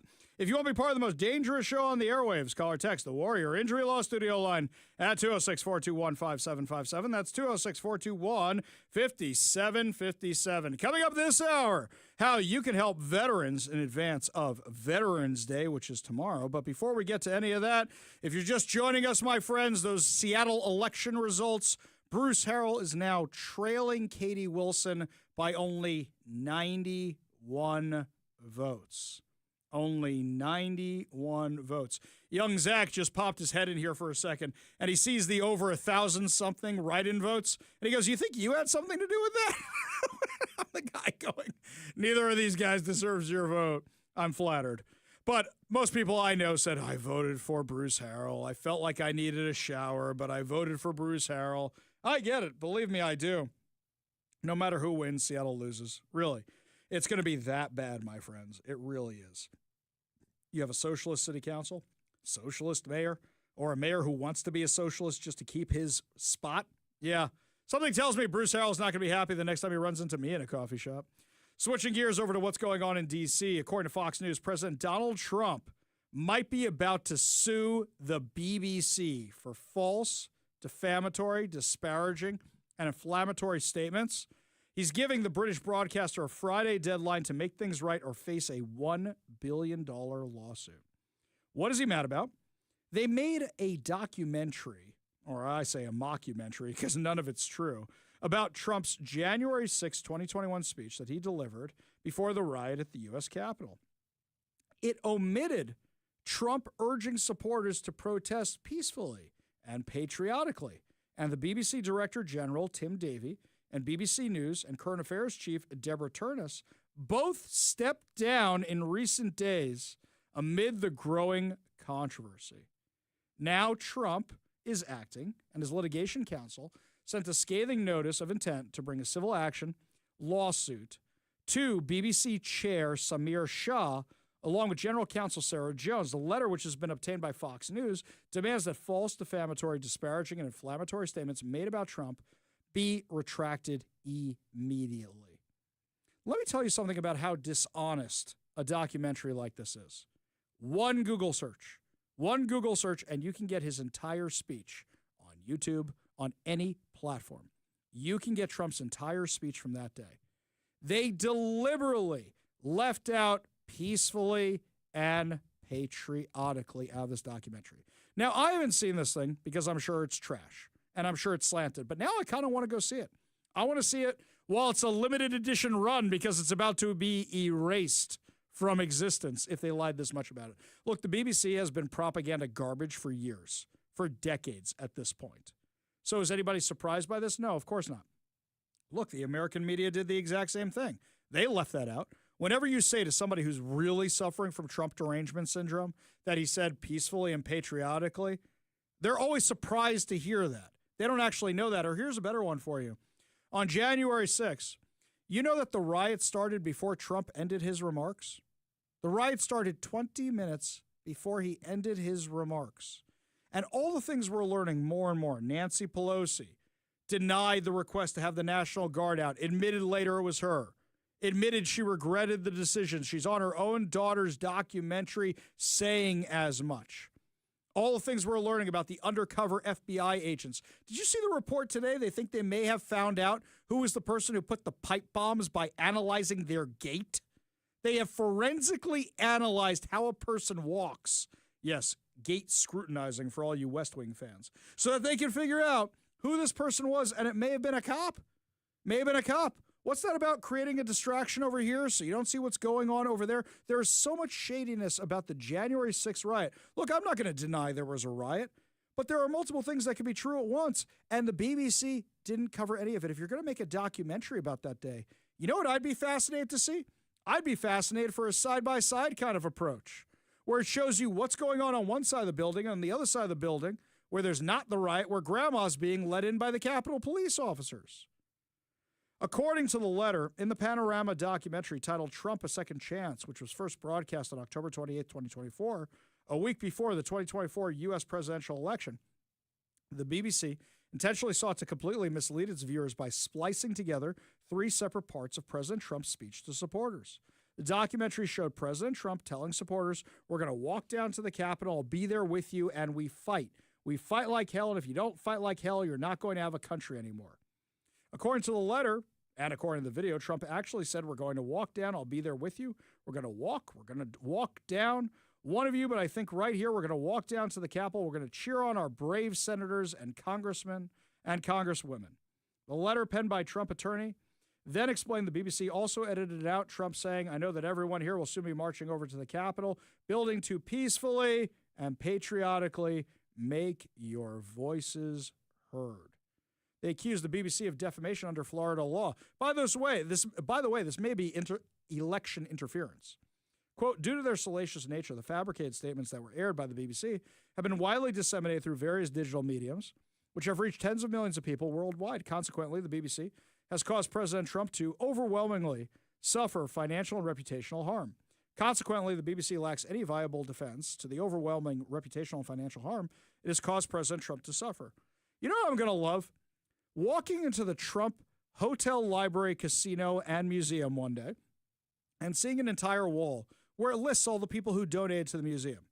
So, for example, when you go to the Reagan Library, it's got a whole list of sponsors, including Jelly Bellies, by the way. Jelly Belly is a sponsor at the Reagan Museum. But I can't wait to see all the mainstream media having to pony up money for this library because they lied about President Trump. I would love to see an exhibit on media disinformation sponsored by CNN, BBC, MSNBC, 60 Minutes, CBS. Oh, how much fun would that be to see that in the museum? This would be great. By the way, it wasn't only this they lied about. They lied about a whole lot more. According to the Jewish News Syndicate, a leaked internal memo that exposed a deep and pervasive bias within the BBC, including 2 years of false and misleading coverage of the Israel-Hamas war, was published in full by The Telegraph on Thursday. The report, written by Michael Prescott, a journalist and former advisor to the BBC's Editorial Standards Committee, had regular and detailed access to evidence of the BBC's journalistic failures and groupthink. This guy, Danny Cohen, former director of BBC Television, wrote in the report prior to its publication on November 4th, he wrote a 19-page dossier as a devastating document providing an insider's account of serious and widespread failings of impartiality, systemic bias, activist journalism spanning years of BBC News coverage. Prescott's memo to the BBC's board exposes in forensic detail a deep and pervasive bias in the BBC newsroom and the chronic failure of BBC's most senior management to deal with it.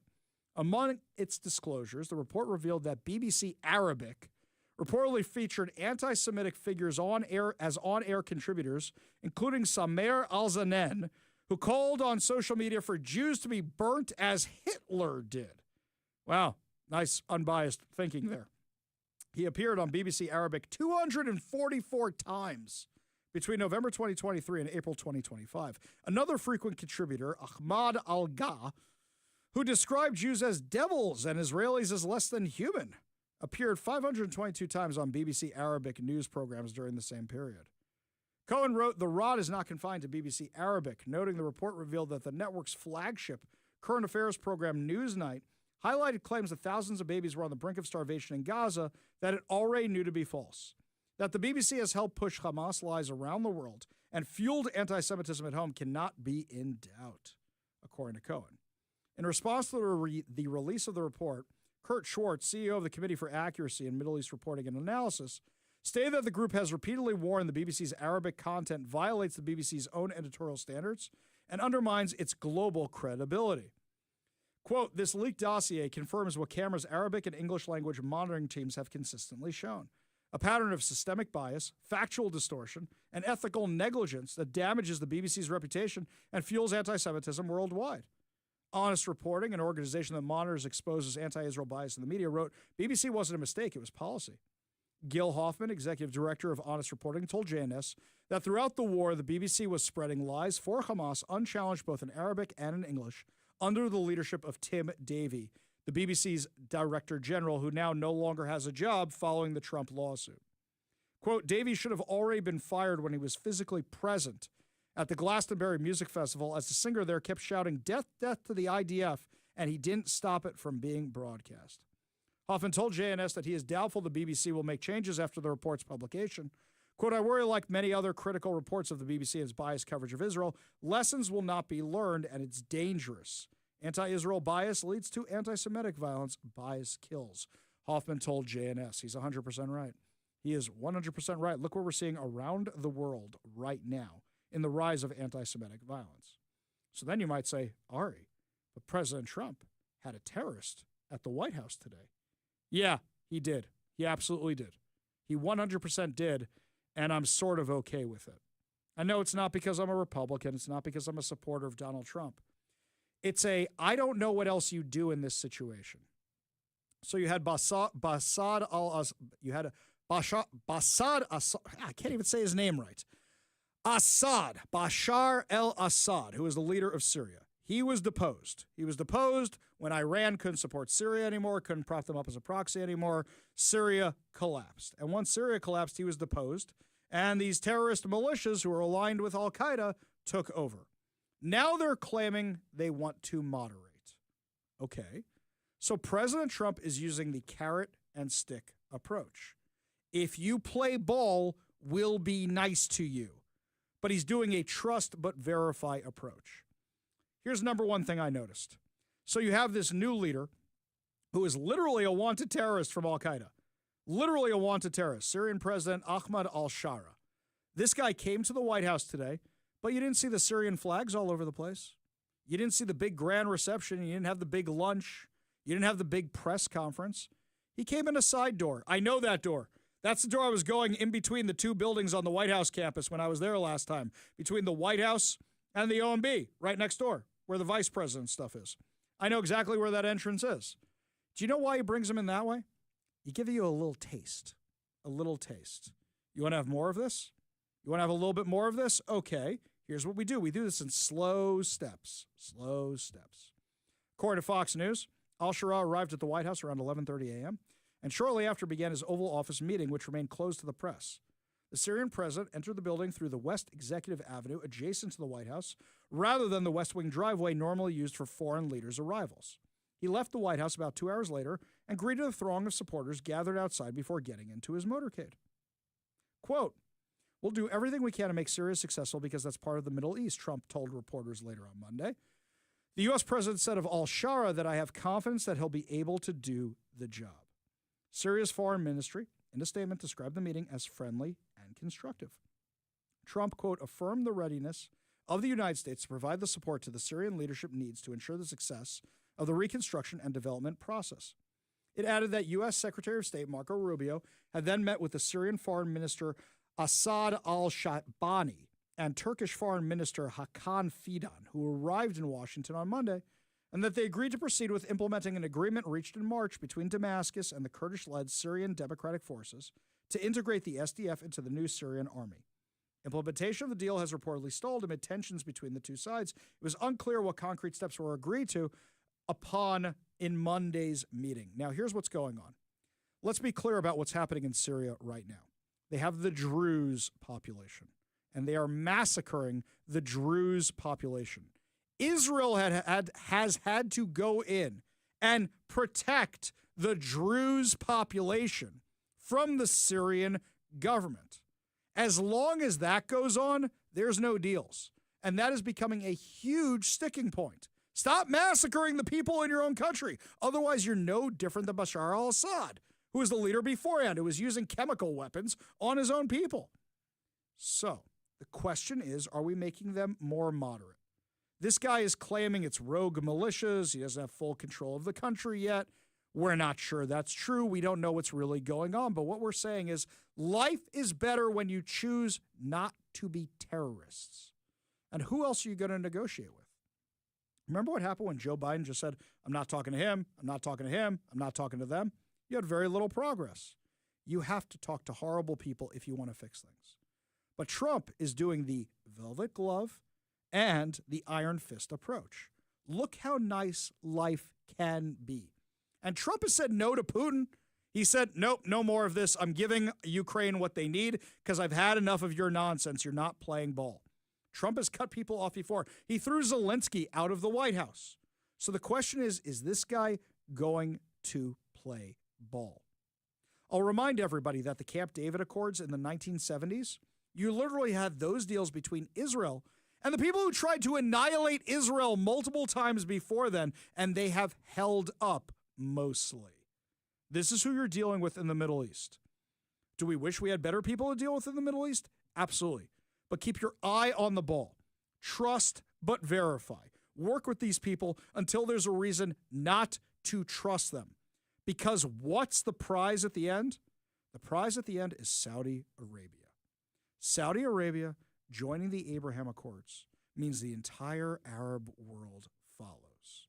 And if you show you can be good faith stewards to something like that, imagine when there is a time in the future when you no longer have to worry about what's going on in the Middle East. Imagine if that time actually comes. That's what everybody's chasing. And they're chasing it from peace through strength, not paying off people, not giving in to dictators, but saying you want a piece of the American dream, you want a piece of that business, you want a piece of that profitableness, you want a piece of that prosperity. Do you want peace? Here's what you do, which is why I am cautiously optimistic, where normally I'd say don't let that terrorist in the White House. You see, you trust, but verify. You agree with me, you disagree with me, you give me a call or a text at 206-421-5757. That's 206-421-5757. When we come back, my friends, looks like we have a new King County executive. The question is, are things going to get better or worse? My analysis when we come back. But first, Todd Herman's Daily Thoughtcaster, right now on the Ari Hoffman Show.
Last week, a federal judge, and this case is for sure going to go before the Supreme Court, blocked the Trump administration from requiring proof of citizenship on federal election forms. There is no way this isn't going to the Supreme Court. It's going to the Supreme Court. The question is, how is that Supreme Court ruling going to come down? Is it going to affect us here in Washington? Because right now, there is no way you can prove who voted in this election and who didn't vote in this election, which makes every election suspect, every single one. You've got motor voter laws, which when you register for a driver's license, when you register a vehicle, you get automatically entered to vote, automatically registered to vote.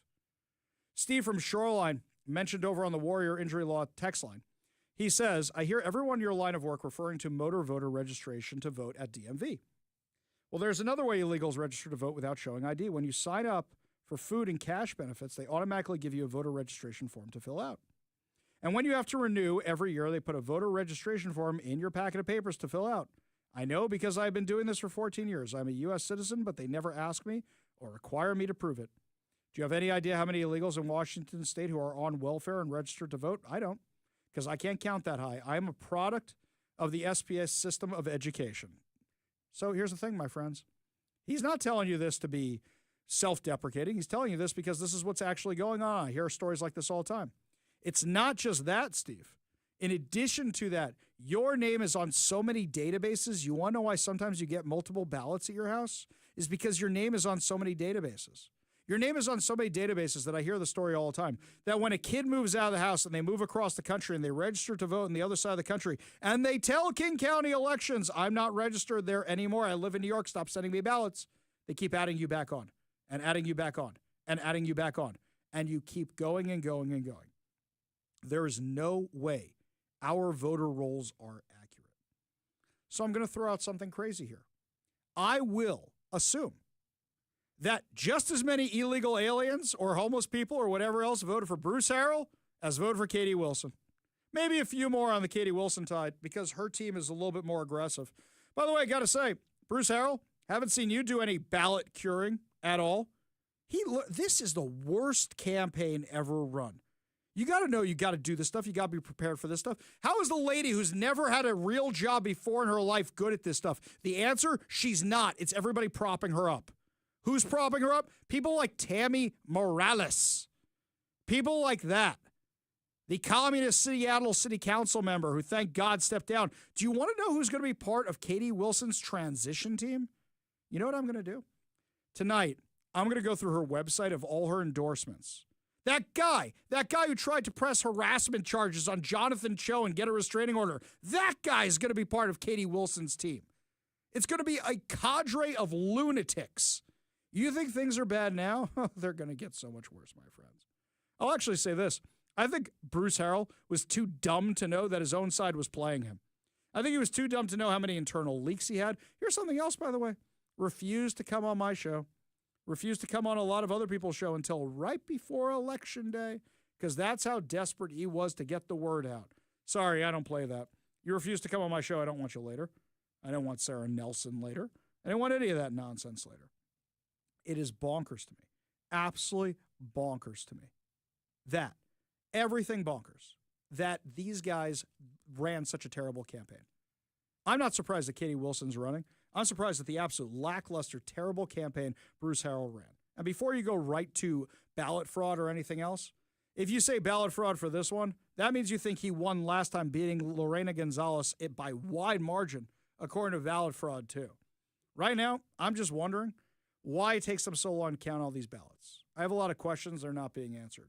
Meanwhile, speaking of socialists winning elections, Gurmay Zahalai is going to be the next King County executive.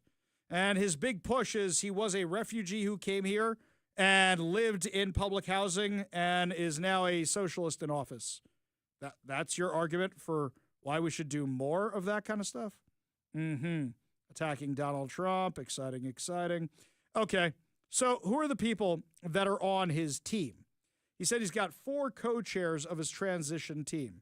Doug Baldwin, former Seattle Seahawks receiver and founder of the Family First Community Center in Renton. Katie Garrow, executive secretary, treasurer of MLK Labor Oh, you mean the ones who kicked out the Seattle Police Department? Great. Esther Lucerno, President and CEO of the Seattle Indian Health Board, and Brad Smith, President and Vice Chairman of Microsoft. Trying to keep Microsoft in town, I see. Brad Smith is the one who gave that barn burner speech at the Washington Policy Center not too long ago. Zalalai has set up a website for those wishing to apply to be part of the new administration. Mike, should I apply? Should I apply to be part of Gurmay Zalalai's administration? I don't know. We'll check that out, see what kind of reaction I get. I bet I get a big how about no. He said that committee members would meet in How about no? Exactly, to come up with short-term actionable goals to guide the early days of his administration. By the way, I think it'd actually be kind of fun to apply. And I say the only thing I want is an audit of Homeless Inc. That is the only thing I want. This guy says he wants to invest in more building more housing and infrastructure while streamlining the permitting process. Okay, that's all nice and good. He wants the county to be more customer service oriented, doing more community cleanups and offering more volunteer opportunities. He wants a new internal audit team to help make government more transparent, efficient, and accountable. I will believe that when I see an audit of Homeless Inc. Start with the King County Regional Homeless Authority, and then I want it out there to the public. I want to see literally everything these guys are up to and every single wasted dollar. What he's saying is all decent, but I see through the cracks. When you're putting the Secretary-Treasurer of MLK Labor on, yeah, I know exactly what direction this is headed in. Anybody who's cautiously optimistic, I'm not optimistic at all. I know how this ends. We need more money for affordable housing. Let's raise your taxes. Just watch. Just watch. Guarantee you that's what's about to happen. You agree with me, disagree with me, give me a call or text at 206-421-5757. That's 206-421-5757. This one here from Mary Englehart. She says, Kshama Sawant will be in charge. You're not wrong. You are not wrong. This one here from Jeff and Ken. Oh, yes, apply to be on Zalalai's administration. Can't wait to hear the answer. Yes, it's going to be a big how about no. Yeah, exactly. This one here, I'm so mad about this election. I'm so mad about this election because if Bruce Harrell had not been a terrible mayor, we wouldn't be dealing with a Katie Wilson. Bruce Harrell failed all of you. This shouldn't have even been close. A woman who's never had a real job before in her life, who ran an activist union, who proposed the largest tax that chased away Amazon out of our city, that's who's going to be our next mayor? I think we should do an under-over bet. How long do you think this thing is going to be in recount hell for? How long do you think? Or is Bruce Harrell just going to do what he always does and give up and just go home? Because I wonder if he's going to do that, because I wouldn't be surprised if he just did that too. He barely ran a campaign. His campaign strategy was, let me try and be more lefty than Katie Wilson. Oh, wait, the progressives don't like me? Surprise, surprise, that now you're having these kind of problems. Such a huge surprise, by the way. Unbelievable. Yet not. I don't know why anybody's surprised by any of this. The fix was in. Fix was clearly in. Yeah, the only people surprised by this are Katie Wilson's parents. Oh, my God, she was successful at something. Holy cow. They're the only ones. Katie Wilson's husband. Yay, I can stay on the couch. This is great. Really, this is insane. This is insane. You haven't seen rock bottom. What is rock bottom for Seattle? It wasn't COVID. It wasn't the autonomous zone. It wasn't all these stores and businesses leaving. What is rock bottom for Seattle? We're about to find out. I would argue we never got out of what it was beforehand. We're about to see how bad it can get because we know what direction this is going in. When we come back, tomorrow is Veterans Day, my friends. We're going to be joined by an ex-SEAL. He's going to fill us in on what it means to him and some organizations you can help veterans through. You're listening to the Ari Hoffman Show on Talk Radio 570 KVI.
My friends, you might remember a few weeks ago where we had that awful church shooting at a school. And it followed a whole string of incidents like that. And a lot of you were reaching out to me and saying, Ari, how can we make sure to keep everybody safe? And what are the things we do? And I had a video that actually went viral because I said, guys, you need to take your church security, your school security, as seriously as Jews take it for synagogues and our institutions. In fact, a lot of you asked for more expert opinions. Now, I got a lot of emails about Veterans Day and a lot of people to talk to, but as soon as I saw this one about Jimmy Graham, who's a veteran Navy SEAL and former CIA protective officer, I said, this is the guy we need to speak to. He's the CEO of Able Shepherd, an elite program training first responders, businesses, schools, churches, and civilians to stay safe and protect others. Joining us now on the Warrior Injury Law studio line is Jimmy Graham. Thanks so much for being with us today. Thank you so much for the invite. Happy I'm here. Yeah, we really like having you. So let's start with this. Veterans come home from the battlefield, and something I've said for a very, very long time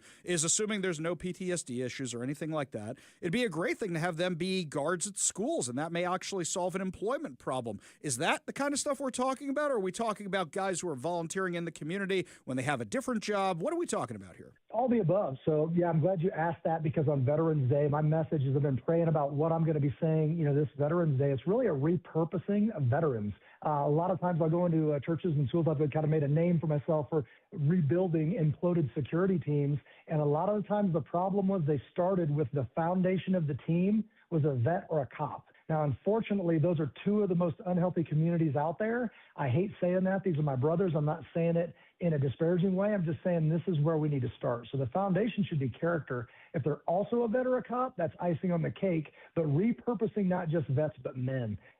Saying, and women, you're invited, but I'm called clearly to talk to men about this. It's like, whose job is to protect your family? It's yours. It's my job to protect my kids. So I can delegate that if there's trusted individuals, but it is my job. So sometimes that means me personally. Yeah, I hear exactly what you're saying. It seems to be the people at my synagogue who step up are always the most committed ones. And in fact, I think maybe one of them is a vet. The majority of them are not. So going forward, are you saying that people just got to take ownership and step up? Is that really what you're looking for? Full character kind of stuff rather than what their past experience was, and we can train it into them? Absolutely. I tell people, if you send me character, this other stuff's pretty easy. It doesn't mean everybody can do it. It just means there's mechanisms to show who's going to be successful. So I would say, show me. And it's tied to all of this. People are like, well, I want to protect my family. I would say, from what? Because if somebody asked me that, I would say destruction. And then I would say, in order, spiritual, mental, then physical. Now, you came to me for physical. I physically want to protect my kids from destruction.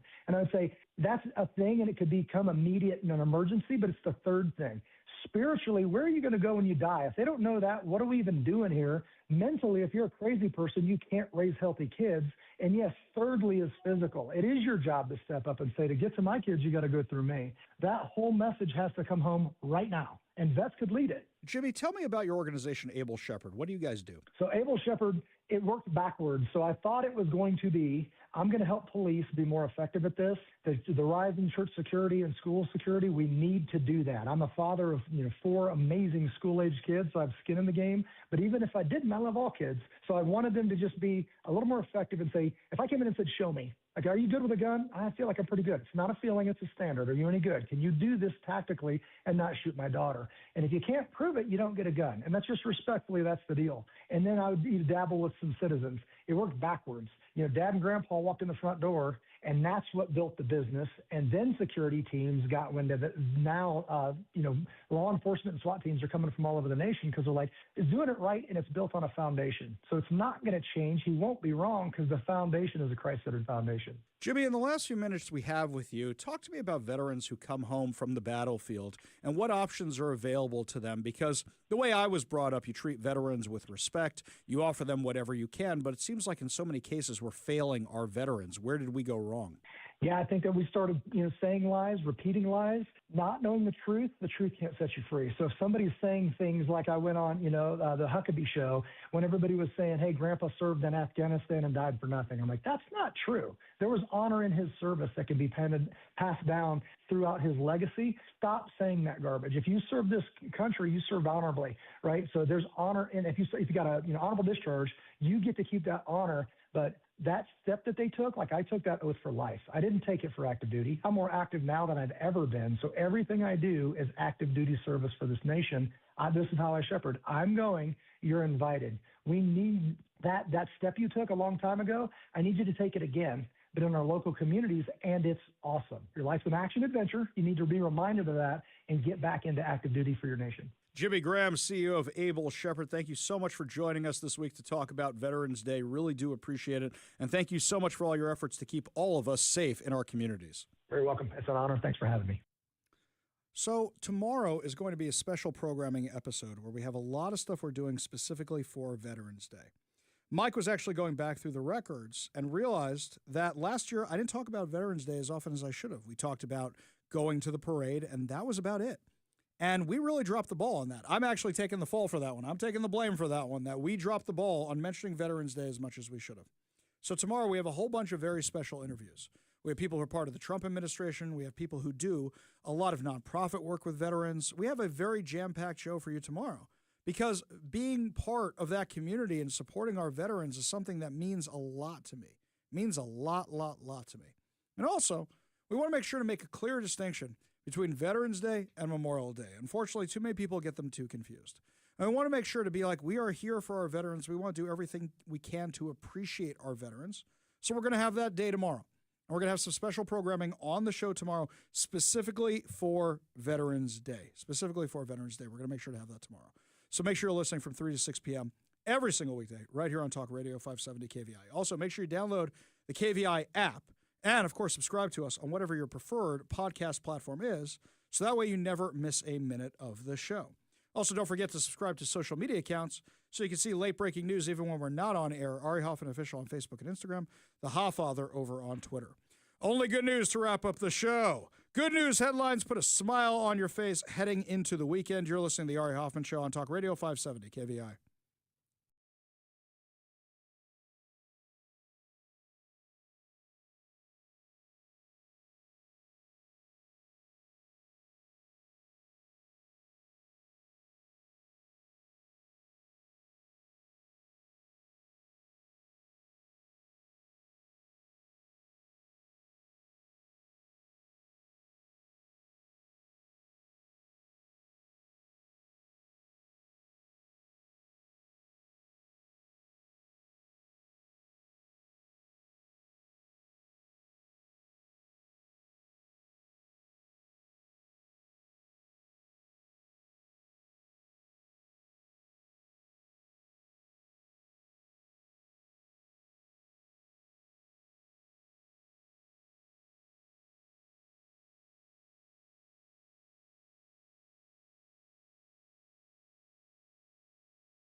Only good news to wrap up another amazing episode of the Ari Hoffman Show right here on Talk Radio 570 KVI. And believe it or not, it's a Monday, not a Friday. Of course, I say weekend. If wishing made it so that we were heading into the weekend already. But no, it's the most Monday of Mondays around here. I will say that, especially when you get back the election results we got back today. But we're keeping it with the good news.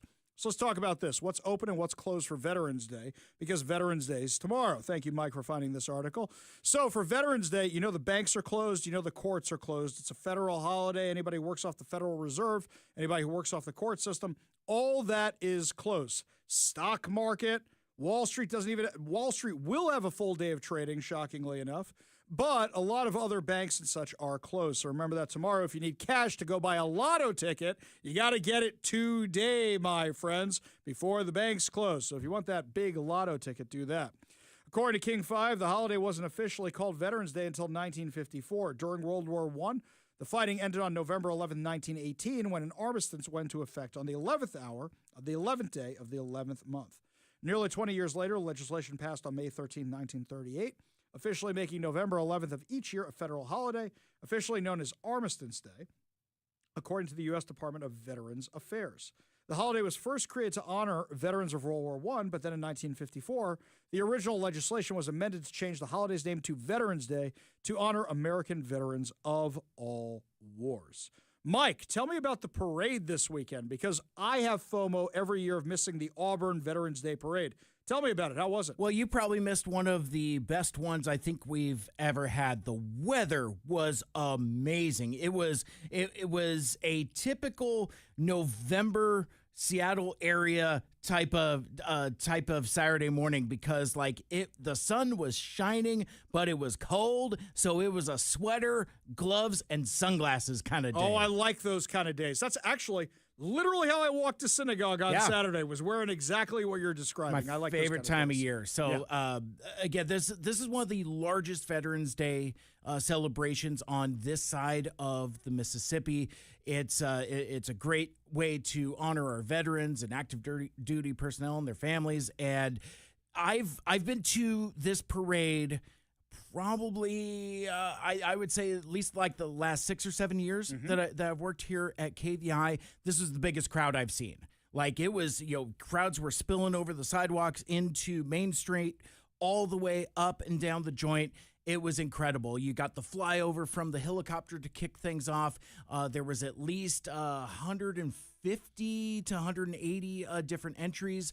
You got about 5,000 participants. You got marching bands, military vehicles, tanks, honor guards, ROTC units, veteran service organizations, horses, motorcycle groups, car groups, and all kinds of other stuff, and us. We rolled out with a deep crew, as I like to say, the deepest crew I've seen from our cluster of radio stations in as long as I can remember. It looked like the entire cinematic universe out there in that big group shot of everybody from Northwest News Radio and Hank 101.5 and us. It looked massive. It was so cool. It was so cool to have all of us there together as a team, as a group, honoring our veterans. I also want to give a shout out to the return of the radio legend Mark Christopher. He came out to do some announcing, and I don't think that there was a time where we were halfway through. It's like, man, this is moving slower than it usually does, because I think Mark stopped everybody and talked to everybody. That sounds about right. So we were like number 95 out of 150. So it took a while for us to get through, but it's always great kicking it with Mark. And it was just, again, an incredible turnout. One thing we did that was really, really cool this year, and I want to give it up to Brittany, our promotions coordinator, who came up with this idea of doing postcards for veterans. And that was a scene that was really popping at the booth. You had, from the news, you had Denise Whitaker and Marina Rockager basically out there like carny barking, saying like, cards for the vets, cards for our soldiers and all that stuff. So we collected over 100 individual cards that Brittany is going to hand over to the SeaTac USO for distribution to the troops. And it was just a great day. There was a permitted hot dog establishment across from permitted one with the faces and everything. I love And it's it, like there yeah. was like a food truck with selling pizzas, and you got the kettle corn guy as well. So it smelled great. Like if you were down there, Ari, you'd be like, "This place smells great." But no, it's just a great environment, and what an incredible tribute to our veterans. And I will remind folks before we get out of here, it's Veterans Day tomorrow. It's not Memorial Day tomorrow. Right. I sometimes get a peeve about folks that conflate those. I mean, sure, we can honor our service members who made the ultimate sacrifice, but Veterans Day is for the folks who chose to serve and are still here. So just from Big Mike himself, the mayor of the Big Mike Militia and the mayor of the parade, the Big Mike Militia was out in force, Ari. I love it. I was I love not it. prepared for people going like, honka honka, Big Mike, and people just yelled Mike. Like it was like the support was like. I mean, again, I had never seen this many people come out for us at the parade, but. KVI Nation, Ari's Army, the Big Mike Militia. Just think of that. If you know somebody in your orbit, thank them for their service. Absolutely. I'll say also, if you missed the parade, Como News actually streamed the entire thing, and the video's there. So I actually went and watched it, looking for you guys. That was a long parade. There was a lot going on there. I did find you guys. But actually, the best pictures I saw from the event are over on Mike's social media accounts, which you can see if you want to check all those out. Good stuff over there. Really appreciate all our veterans. Remember, tomorrow there's special Veterans Day programming that Mike and I have put together for all of you to enjoy to honor our veterans. That's going to do it for us today. But fear not, my friends, we'll be back with that special programming tomorrow, plus more insane stories and more exciting guests. You've been listening to The Ari Hoffman Show on Talk Radio 570 KVI.